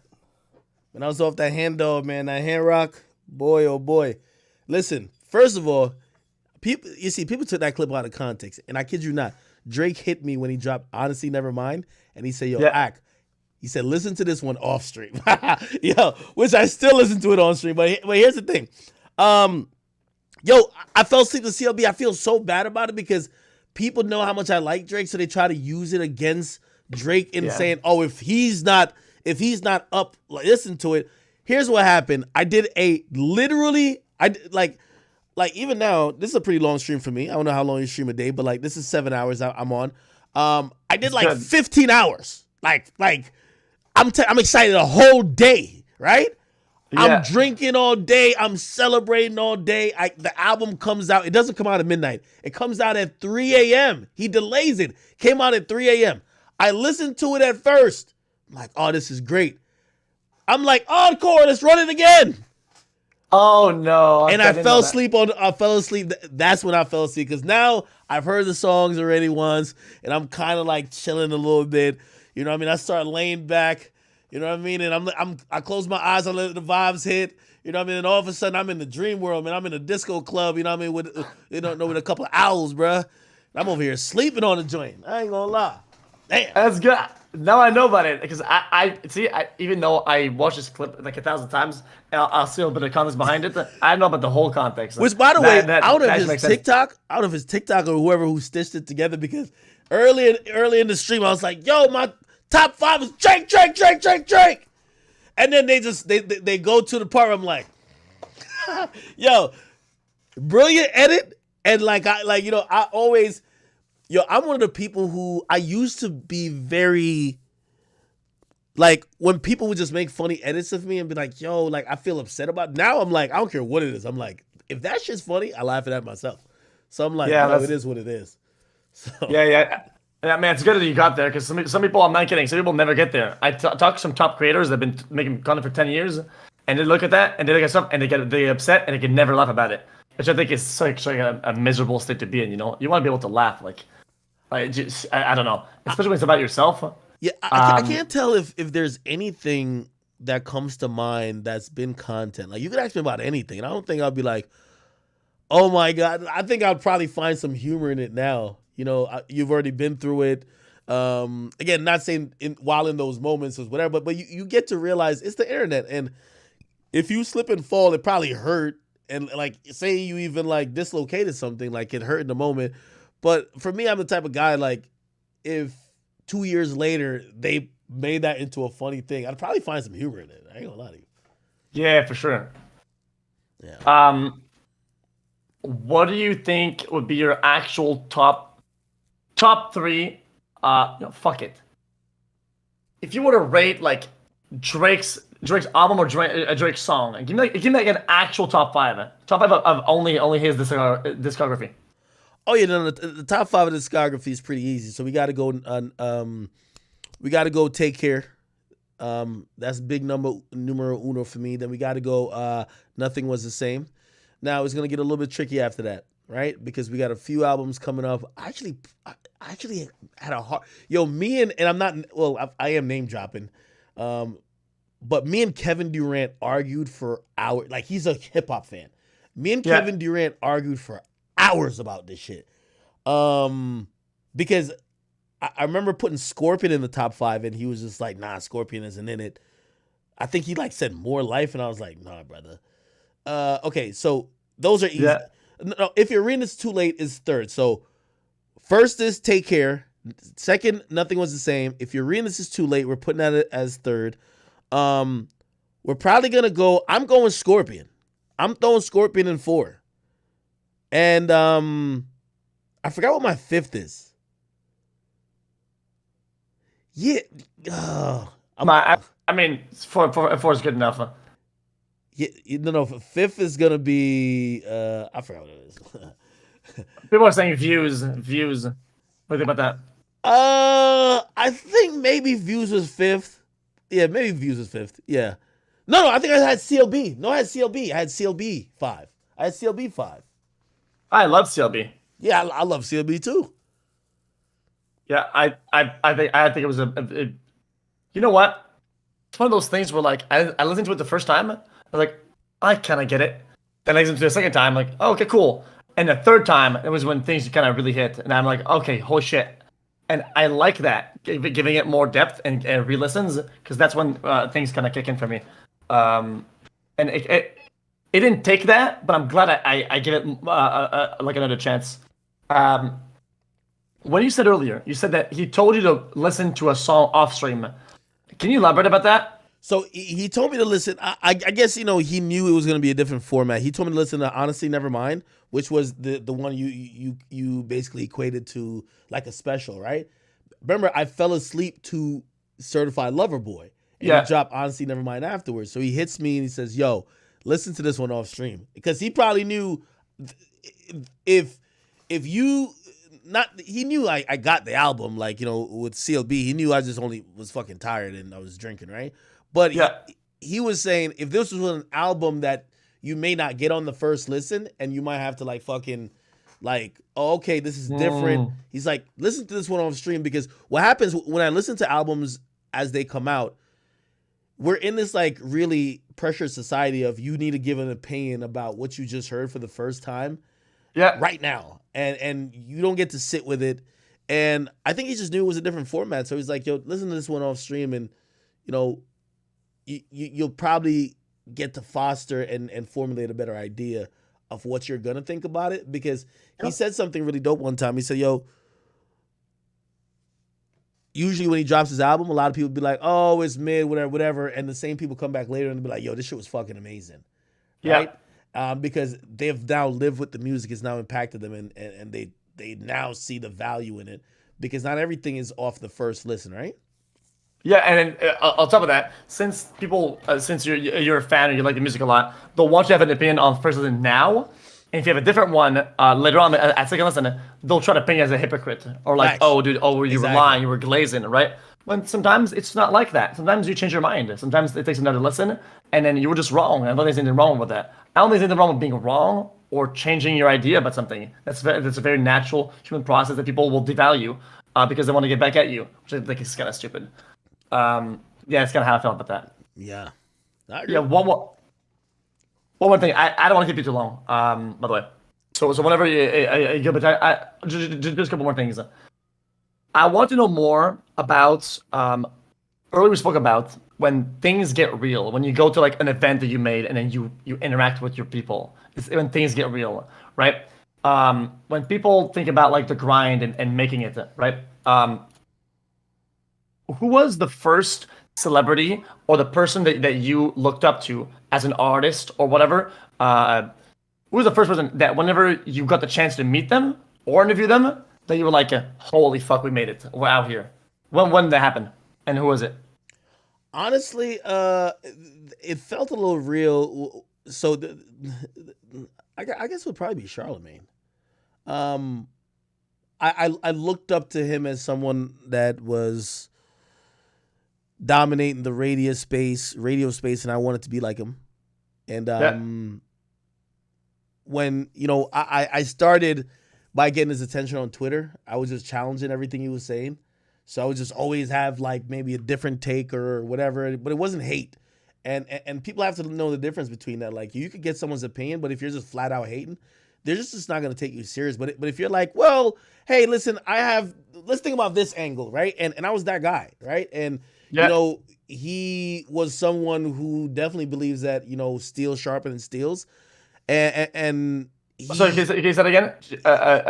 He believed that steel sharpens steel. So some people, they'll be like, oh well, I'm the popular famous guy, I don't need to be going back and forth with you. But he was different. He used to say, well, if you have an idea or if you have something that kind of I could, like, he would go back and forth with people to probably sharpen himself. Do you get what I mean? Yeah, yeah, for And sure. Yeah. he would look for meaningful conversations and meaningful discussions, and I was one of those people that I guess he got that from. So one day when I was doing interviews, I'm like, yo, this kind of feels far fetched, but let me just ask him, like, yo, would you do an interview with me? And he was just like, yeah, you could just come up to the radio station and you could just talk to me. And I was just so Oh shocked shit. it was so easy. And then when I met him, it was a dope experience because he was exactly who You see on camera. exactly. Like when I Yeah. mean exactly, he's known for just kind of being the person who says what everybody in the room is thinking. And the moment I met him, like there was something like that, and he immediately the first he daps me up and he's like, "Yo," and he says it immediately. And it was something I Yeah. didn't know because it was like I guess some people had felt some type of way about me, um, over some past issues. But I went in the room and nobody said it. Everybody was smiling through their teeth like, "We like you." And as Yeah. soon as Yeah. I said something to him, he's like, "Yo, I'm not gonna lie, they all hate you. Like, what did you do?" Right? Because he didn't know. And I'm like, "Oh, snap, I had no idea they hated me." But I'm like, I respect you for that because what I see you being online is the person who always says what everybody's thinking, but don't say, and you did the same thing in person. So, yeah, I'd probably say that was the first one. Um, Obviously, I've had let me see rappers who I probably like talked to who I was like, damn. See, Um, it's sort of like an interesting process, right? When somebody people think they're like instigating by asking it, but sometimes like especially in real life, if people see you, people probably see clips of you and they think that's you, right? And it's why I think you say you like streaming is it's like you get to talk and interact or whatever, right? And sometimes people will have the wrong idea about you, right? Maybe they'll even be mad at you because they saw a clip something out of context and they think you are that clip, right? mhm. It's cool to have somebody sometimes to be like, yo, everybody, just chill out. Let's see who this guy is. Why do you think this is? And you get to explain it, and you get to add to people get to see you in a different way, like the way you actually are, which is a really good thing. So I can respect that out of this. Charlemagne guy is the guy with the that does the Soldier Boy. I was the first one to do this, right? Yeah, yeah, The yeah. guy, He interviewed Soulja Boy. Remember when Soulja Boy did the Drake? Yeah, yeah. yeah, He did that. He's had a lot of historic moments. Complete legend in every sense of the word. Someone who when I was in just high school, kind of coming up, I was listening to him on the radio, and it's just imagine someone, maybe not a streamer because I guess it probably wouldn't be streamers back then, but like just say a creator who you used to just think of and be like, how do you get to that level? And you were just trying to figure out a way to even be their peer, and shit, it happened. So I thought that was like amazing. yeah, that's really cool. Yeah, you see, I feel like sometimes I would look up to people, right, and I think, oh, they're gonna think I'm lesser or something like that, right? But sometimes people are at the top because they grinded a certain thing for a long time, and people that are even really small or growing, right? They have the same type of behavior, just didn't do it long enough, and that doesn't mean that they should be devalued or they're lesser. People that give you a chance is really cool. So I'm glad you had this interaction with him, and that he was like that. It's kind of cool to know about people that do that. I respect that this sort of behavior a lot. Yeah, Um, I'll tell you this. One of the things I think about is I hope when I run into someone who is deserving or who's probably looking for the same thing that I got right from him, yeah, I could kind yeah, of also pay it back forward. And for sure. I, I think I have in my own ways, but you never know. Like you mentioned a great point. I've also told people this when people really think there's some really secret code to like success, and I've always said no, it's hard work, and it's persistence, right? I know a lot of people who. One of my guys, I used to tell him like, "Yo, you're so funny." Like I used to tell him to do comedy. I mean, like, "Yo, like you're really good," and he started to do a few things, but he quit like too soon. And I'm like, "Dog." Yeah, uh, When I was trying to get on as a YouTuber, I always told a story. I was like, every night on New Year's Eve, I would say to myself, the stats or the statistics of you being some popular YouTuber is less than 1%. If you're only doing this to possibly pop off in this next year, stop now. You're gonna save yourself some time. And I always said to myself, it could take anywhere between now and maybe 10 years. Are you rededicating yourself to another possible 10 years of grinding? I used to say to myself every year on New Year's Eve. And that was a thought I went to sleep with. And if any part of my body said, bro, if I don't pop my summer, this is over with, I would have realized it's not my passion anymore. And I said that until, I remember the last time I kept saying it until I was like, I think this is working. Like, I think I'm having some success. So, it's definitely about persistence. You got to keep going, man. You definitely gotta keep going. Yeah. I think sometimes some people do the same thing and they just don't get the spark, or the wind never blows in their back until it does, and then things blow up, and then they think that they found something different. But it just sometimes some components you can't control, and you can't know when they're gonna happen. The best thing you can do is prepare for when they do happen, right? Like on Twitch, you never know when somebody's gonna host you, right? What is the best thing you could do to capitalize off of being hosted by somebody else? So being given viewers, it's by being ready for it. And I always tell people, I hate to say this because it makes me feel like I'm being rude to people, right? 99% of creators that I could host are not ready for it, right?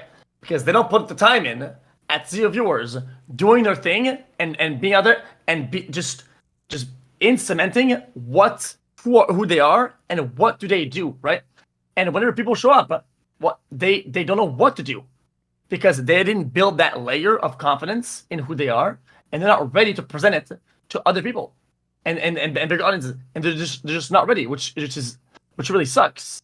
It really sucks because I learned most things that I know about this industry and this shit when I had 10 viewers, 50, 100, and I was speaking in French, another language. Like, I learned all the components that I needed at the very beginning, and I'm thankful for that. And I wish people understood that that's kind of how it works. And people always want to jump to success, and they want to jump to, oh, I want to have 50K viewers. I want to jump there, right? When they're not ready for it, But yeah, it kind of made me feel about the Aiden thing with the viewer drop, right? Like, these are concepts that you kind of sometimes learn when you're a smart streamer and you're ready to tackle on the problem when it shows up. You're equipped for the future, That's kind of how I feel about it. Yeah. It's an interesting process, man. Really interesting process. Like, I always tell people, it might not seem to people who just watch over time, but there is skills and ways to deal with things that you learn how to get better with. I always said, again, remember I was on this debate show. I watch that back now and I'm like, I feel like I'm more of a skilled orator. I'm more of a skilled debater. I'm better at broadcasting. I know how to handle being on set when, I never was on a set before, right? Yeah, so that's hard. As a creator, you start gaining communication skills and also how to handle a platform with time. Like, I know Kanye most famously said the 10,000 hours, but that's the theory. Like, you put in 10,000 hours into something, you need to put that in before mastering anything. And I agree. You gotta put those painstaking hours in of honing your skills and getting better. So I agree with that. Yeah. I want to go to just maybe almost a last thing. So I know about now where you started, how you got to where you're at, and then where you're at. I want to ask something about Cardi. You know what? Let's just jump to that right now. Chat's kind of asking about it a lot, and since it's like interactive, I want to kind of get into them because I don't know what they're talking about, and since I don't know, might as well just ask. People say, ask about Cardi. What does that mean? And if you know what that means, what is the answer? Okay, so clearly he has an album coming up that they're asking most likely when he's gonna be dropping. Hey, listen, Cardi's my guy. You gotta wait for him to green light and let everybody know when it's gonna happen. Also, they're asking this because his last album, I made the announcement. And the announcement that I made, he included on the album as a introduction to one of the songs, a song called Yeah. Control. So yeah, which was it was literally just a Twitch clip. So, you know, I know. Listen, I remember the same sequence where everyone was just like Cardi, Cardi, Cardi, and I remember like going back to like the people who work with him and everything, and me and Cardi we communicate Yeah. from time to time, and just saying, yo, what do you want me to tell these people? Like, yo, these fans like they have an undying love for him, and they just want more music, and it's coming. It's just on his own time. Like it's gonna happen. Like I can't tell you guys that I'm not either permitted or I don't know. I guess that's the best way to say it, right? But as soon as I can, I would. You know what I mean? Makes sense. Yeah, I mean, yeah, because he's got to do the art for you to talk about it and say that. I mean, you can't cut the process. You're not going to show up at the studio and be like, "Yo, Cardi, Yeah, let's fucking and get that out, man." also like he's a very careful and calculated person. Like the timing, some people believe he takes too long or he like oh you're late. No, he's dropping at the perfect time for him, and that's even part of the art.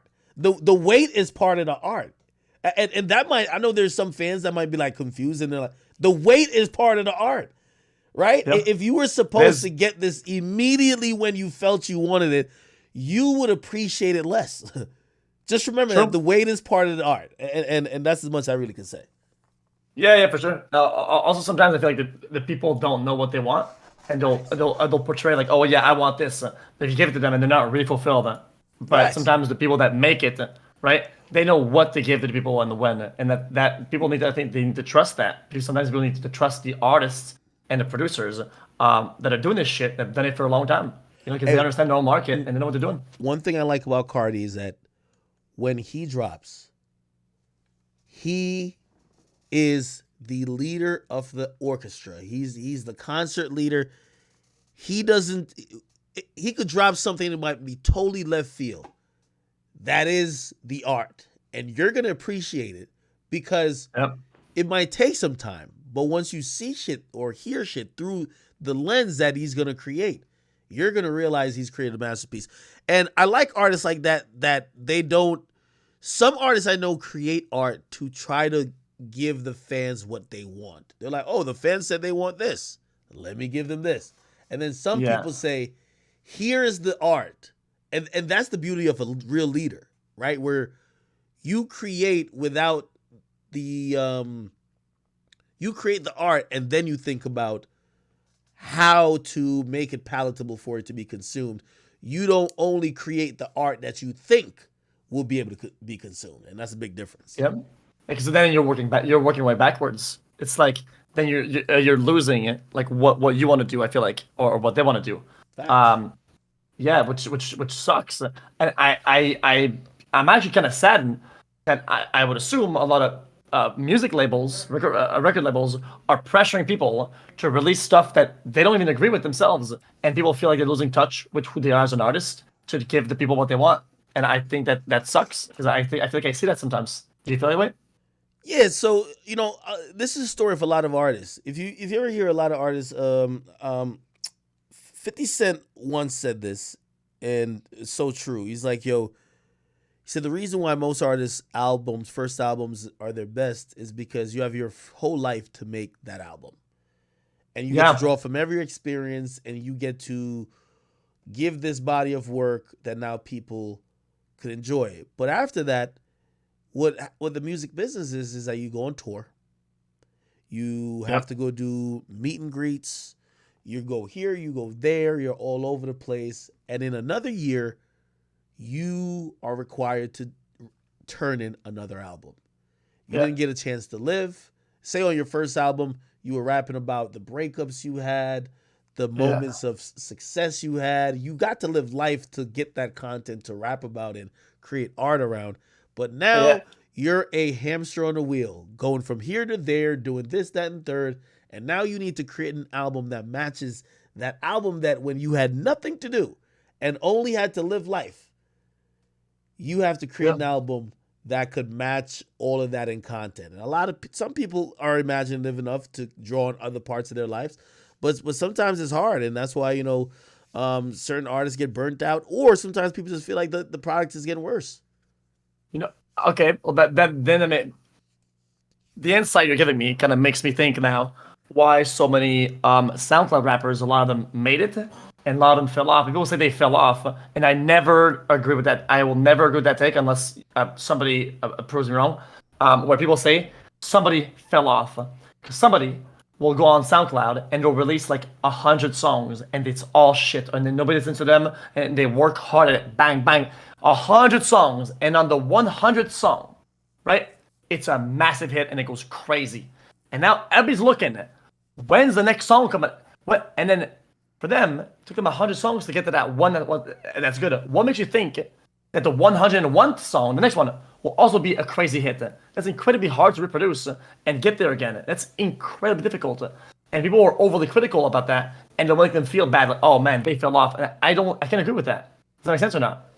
Yeah, no, it's incredibly. I've always said rappers like running backs in the National Football League. If you look at the running backs in the National Football League of all positions, they have probably the shortest shelf life and peak life. Usually, sometimes most rappers they'll get on by one song and they'll make another song kind of similar to it, do a remix, do a couple features, and then they're enjoying a run. Usual rapper run is about like 3 years. It's just hard to like the culture of music changes so much. It's hard to stay at a stagnant position. I've always said fame is fleeting. People don't realize that, 5 years ago, we were talking about some of these guys like, the dude would be like, got him, or whatever the case is. Like, they might not be as popular today as they were then. Like, I was talking about Wealth and the Great, if you didn't get the, whatever. But, yeah, everything is fleeting, right? So, it is. Even your status as a Twitch streamer. What I mean, it's fleeting. It's never stagnant. It's never like, okay, every time you get on from here till eternity, you will get this amount of views and nothing else. And it could always go up and down.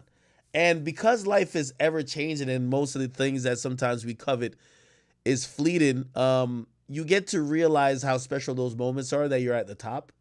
And when you're at the top, unfortunately, sometimes fans look at those moments and say, "Oh, it's easy to get there, or it's easy to remain there," but it's not. It's only a few people. Like, for example, the reason why Drake is just such an enigma, he's been there for like 15 years, like just literally at the top, and he's found a way to do. But as easy as that he makes it look, he has to come out with a hit song all the time. All the time. He has to create a verse that's like wowing us with 50 quotables all the time. And no one could keep that up. You know what I mean? Again, he's a unicorn. It's definitely rare. It's why I always had a lot of respect for Drake, Kanye, stuff like that, because it's like they've not only proven that they could do it the same and have so much success every time over the years consistently, but also innovated in those times that people. I mean, you would be considered successful to just continue to thrive and just kind of maintain, but they get new heights and they keep innovating. And I think people underplay how rare that is. And to me, that's very impressive, definitely, especially when you don't know what they're dealing with and what they're doing. So it's like, I think that's pretty crazy, especially, yeah. I kind of have a rubric when it comes to that. I have a rubric saying if you last, like, usually, a run being considered hot, right? So when if you're hot for 3 years, that's a career, right? Yep. If you're hot for 5 years, you're a legend. If you're hot for 10 years, you're one of the GOATs. And it just shows how hard, in most, in a regular job, you might be working 30 years, right? And that's just what it is. But when it comes to music, to be successful and in that quote unquote hot, terminology, if you could do that for 10 years, like, you're fucking one of the GOATs. You know what I mean? Like, yeah, like, because you have to learn new patterns, you have to adapt it to the new thing, or make your own and make it good enough that it'll become the next thing. That's just I think that's kind of crazy. Yeah. Think about. Yeah. Yeah, I don't know how to deal with that. Okay, so I'm just reading through chat sometimes because No, it's so good. Yeah, no, I'm just because of stuff that people are interested to ask about. Some people are saying XXX, UZ. Some people are saying NBA YoungBoy. I wonder if they're just talking about how successful these guys are. What do you think about NBA YoungBoy? Yeah, NBA YoungBoy is a friend of mine. He's a really unique and talented and special person. Really young kid too. Like I think he's like 22, 23. I'm in my 30s, so uh, he has a way of just like communicating with his audience, and he embodies so much of them. But also, he's like some of the greatest musicians I've ran into. When talking to them in person, they're like really different. And when I mean really different, they're not only great musicians, but their brain works differently, which almost makes me think if becoming that great of a creator on an artist level means you have to be a little bit wired different. Like some people say a lot all geniuses are crazy, right? Yeah, yeah, Sometimes I think about sometimes with musicians, like, you know, talking to young boy, like, you know, I don't think the music is what it is if he doesn't have all these isms about him. And it's not whether good or bad. interesting. It's just a lot of different. It's a very complex individual. Like you sit and talk to him, and like his perspective about life is just very like he looks at the world as tilted on a different axis, and his way how he views relationship, life, even the concept of death is like completely profound. But that's the same thing I felt when I talked to like XXX Tentacion. Like he was a close friend of mine too, and all of his thoughts about most of the even the most mundane shit in life was always flipped on top of his head or always very like I don't know if it's a left or right brain type thing. It was just definitely not how you normally would see most people thinking about the majority of things. So yeah, Yeah, so just his own thought and his own original take on things, and that it's just very raw, just his own idea, yeah, not filtered through a bunch of bullshit. yeah. It was complete. It was completely like just fucking different, man. Like you know, he, Yeah, he believed in certain like the things that he believed in.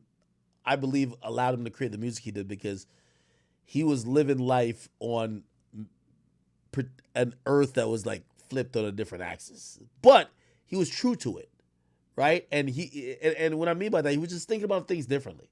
Like if we all saw the same thing, right? And I think this is, I heard Kanye talk about being able to see music like the colors, and yeah, some people were a little bit confused, but like yep. it made I sense.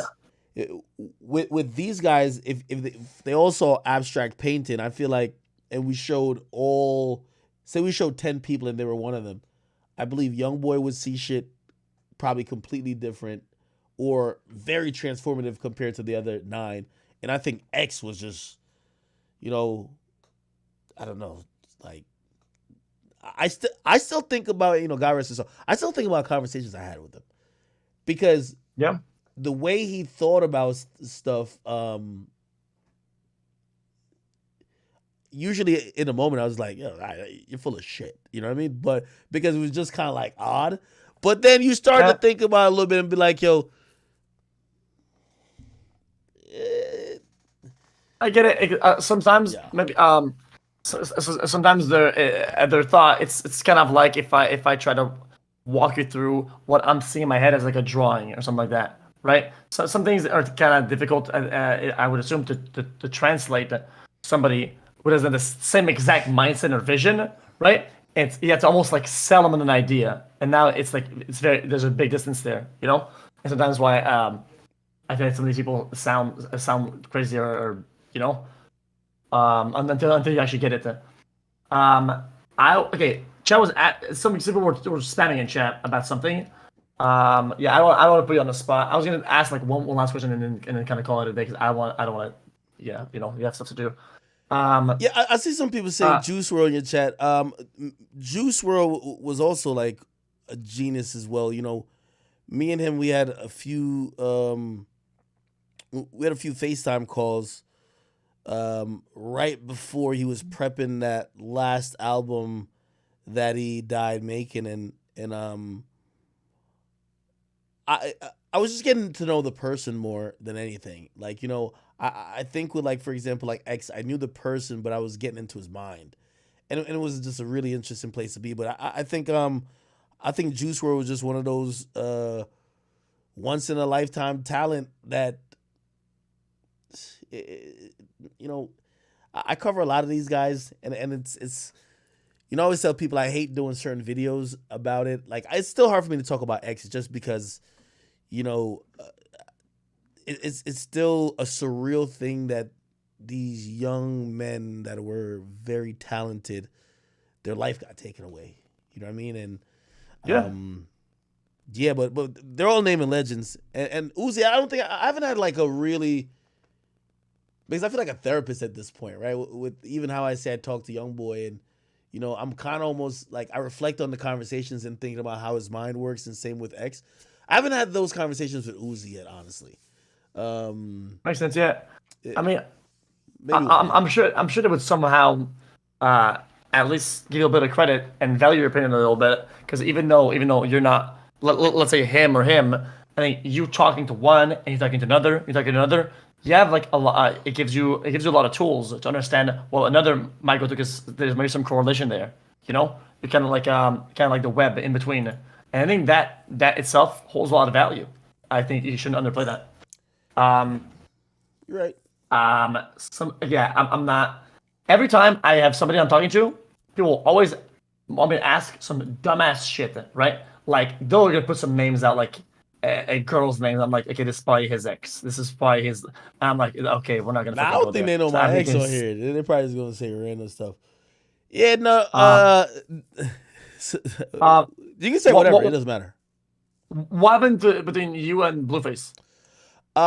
Me and Blueface. So, Blueface, I believe, is an abusive relationship with his girl. Like, we saw some videos of, like, he's wearing shades all the time now. I see him with a black eye, this and third. So I basically told him, like, yo, listen, man, you got to get out of that situation. He didn't appreciate it that much.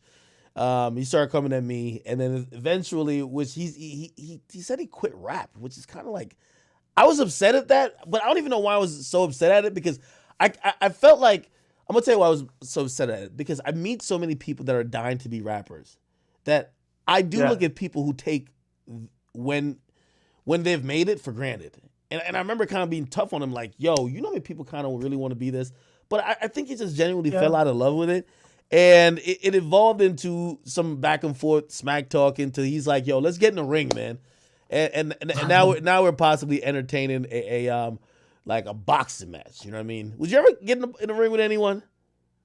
Well, me and my brother used to do a little bit of mixed martial arts when we were younger. Oh, snap. But I never actually thought about fighting it. But believe it or not, I think it's cool to know a lot and be ready to fight if you have to. But I think doing the action of fighting, I think, is unnecessarily risky. I think like listen, I sound like a fucking mom trying to put a helmet on his kid, okay? But I just think there's a lot of things like CTE and stuff like that, injuries. I think a lot of things will ruin your life, like one bad punch, one bad fall, and I think that's like a risk that I'm not. I live for other things, and I don't want to risk everything because I want to fight or something like that. It's just not. It's just not who I am, right? And I'm okay with that. People say that, yeah, I'm a pussy. Well, I'm a breathing, living, still fucking sound mind, somewhat thinking person, and I value that a lot. And I always value that a lot. When I was skateboarding as a kid, I had this big ass mushroom mother sucker helmet, okay, and I would hit my head like crazy hard, and I would never get a concussion. I would never get headaches because I was invincible with that fucking thing on it, okay? And I protect my head, and I think fighting is fucking. I think it's risky. I'm not trying to die or become fucking moo. Yeah, no, I get you, and that's why, like, I think, like, I see a lot of long term effects of consistently. But I seen Jake Paul talk about it. He said that he feels like he's beginning to feel some effects of it, where he feels like sometimes his speech is slurred, and yeah, there's a chance of CTE, of course, right? So Yep. I wouldn't be a boxer, but, like, if it's like, yo, here's this One one fight. off type of thing, like, you know what I mean, Yeah, yeah. A fight here too could be fun. Yeah, for yeah. sure. Um, all right. Um, closing it off. With your current ongoings, where do you think is like the point where it's done and you're over? Like, what is the point you really want to get at, right? And you're like at a fulfilling career, like this is the final height. What is that height for you? I'm glad you asked that question. I'm in a process of searching because I feel Yeah. like I develop new passions. And like for example, I'll tell you some goals for this year. I kind of want to start expanding my brand a little bit more. I want to open some new headquarters. I want to start going to some new cities. But the reason why I said I'm in the process of searching is because I I there was a moment I thought that being here would be the final point where I would just be like, oh, I'm just super happy. I have like some nice cars and I live in a nice house. And no, I'm at the point where I'm like, yo, try to do different things, challenge yourself, just like you've always challenged yourself. Why not try to Yeah. do a comedy show? Why not try to write a book? Why not try to be in a movie? Why not try to shoot a movie? And it's those things that like passion projects that keep me because uh, I'm I'm not sure if this is exactly healthy or not, but Go ahead. my entire life is this. Like this is what I enjoy the most. My Yep. the thing I enjoy the most, like I feel this is cliche, like Keep like going. Big Sean said it one time. He was like, yo, F a vacation, I feel better at work, right? And it sounded corny a little bit, right? But still, like No. the thing that gives me the most fulfillment every day is literally doing having the freedom of saying I'm gonna get up and I can't wait to entertain. Shit, when I get on stream, I'm about to like I feel like a basketball player. When I get on stream, I feel like I'm like I gotta drop 30 at least, you know. But even now, it's like I feel like once I've had an audience that's kind of like growing up with me, I'm like, yo, it's like limitless what I could do. Like I literally feel like I could shoot like I'm about to start doing some documentary stuff and I want to do like a premiere. Like I want to do everything, bro. And it's passion projects that's kind of pulling me from thing to thing. So if you ask me what's the final thing, I wouldn't even know what form it would take because I'm still searching. And maybe I get to a point where I'm like, yo, I'm just completely like done. But like I'm just not even close yet. So for Same. me at this point, it's like challenging myself and you know, I, I, so there's if you ever heard of Lauren Hill, Hill made this amazing speech. I love her. She's such a beautiful soul and also just a brilliant mind, a genius. She said life is all about two things, learning and mastery. And he says, Yeah. and she says that like it's basically like hills and valleys in a bit. And the human experience, we see a lot of people who yearn to just stay at these hills in their life, and they stop growth and they stop progress because The plateau. they're like, hey, I'm good at this one thing, and I never want to do anything else. Yep. And like these days, I feel like I'm good at doing what I do. I'm good at my job, and I still want to do it, and I still want to do all the things I do now. But I want to add more things to it. I want to be able to. I don't want to only feel like, okay, great, you've mastered this one thing, but I want to be the person who's learning again. Be like, hey, this is how you're supposed to move on a movie set. This is how you're supposed to act in a scene. This is how you act. This is how you get these. Like that seems challenging to me, and honestly, searching for challenges is kind of what's been like I'm terrified of getting on a stage to do comedy, but Yeah. that's what Yeah. has told me this year. You got to do it. You got to do Yeah. it. You got to go. You It, got to go overcome that fear because that's what makes like I ain't gonna jump out no plane or nothing. But that's for me what makes life like. And for even sure. if I fail, right? I know myself. I'm like, yo, all right, come on, go do that shit again. Fix this. Work on this. Be obsessive about it. And I think that's beautiful though. You know what I mean? Yeah, it's the fear, and then the branch between success and fulfillment, and then disappointment, right? It's that ecosystem that keeps you into the loop, right? It's what makes you do it in the first place. And on top of that, I think now that I understand your path on how you made it over here, right? I think I get that you found the system that you like, you're passionate about, and you've learned about the system until, and then you learn more and more, and then you mastered it, right? And it's cool to get at certain heights and make it somewhere, right? But I hate to be cliche about like it's the journey, but it's really the getting better at understanding these systems. It's the fact it's getting better that's the most fun, and then feeling like you could do that and you want to do it in other field is really cool because then you want to replicate that thing where I don't know nothing about this and I'm gonna try to understand these systems now with fucking music or acting or writing or something like that, right? And that's what makes people what they are, you know. And then people will always go and hate and they'll say, "Oh, dude, yeah, but you didn't go to school for this." Who gives a fuck? Who Yeah. cares? Yeah. When you're somebody who gets fine systems, understands them, and then makes something with it and succeed, you can do whatever you want. There's no boundaries. So I'm glad that there's no retirement. That's kind of how I always felt about it. Yo, I'm gonna be honest with you. I really enjoyed my time with you, man. I don't want to keep you for too long. Thanks for doing it. Also, I'm really glad that you actually sent me replied my DMs and showed up, man. No, of course, man. No, I appreciate you. By the way, I think this is dope. Um, I think you're doing some really positive shit with your platform. Um, you're allowing creators who may not have access to your audience to be like, hey, listen, let me get to know you. This is a very, I feel like this is a humble move of yours. You get what I mean? I don't think you have to Yeah. do this, but I think you definitely open up your platform and also like your mind to like see what other people have going on and genuinely be interested. I think that's dope, bro. So I appreciate Oh, you. thanks, I man. appreciate you and thank you. Yeah.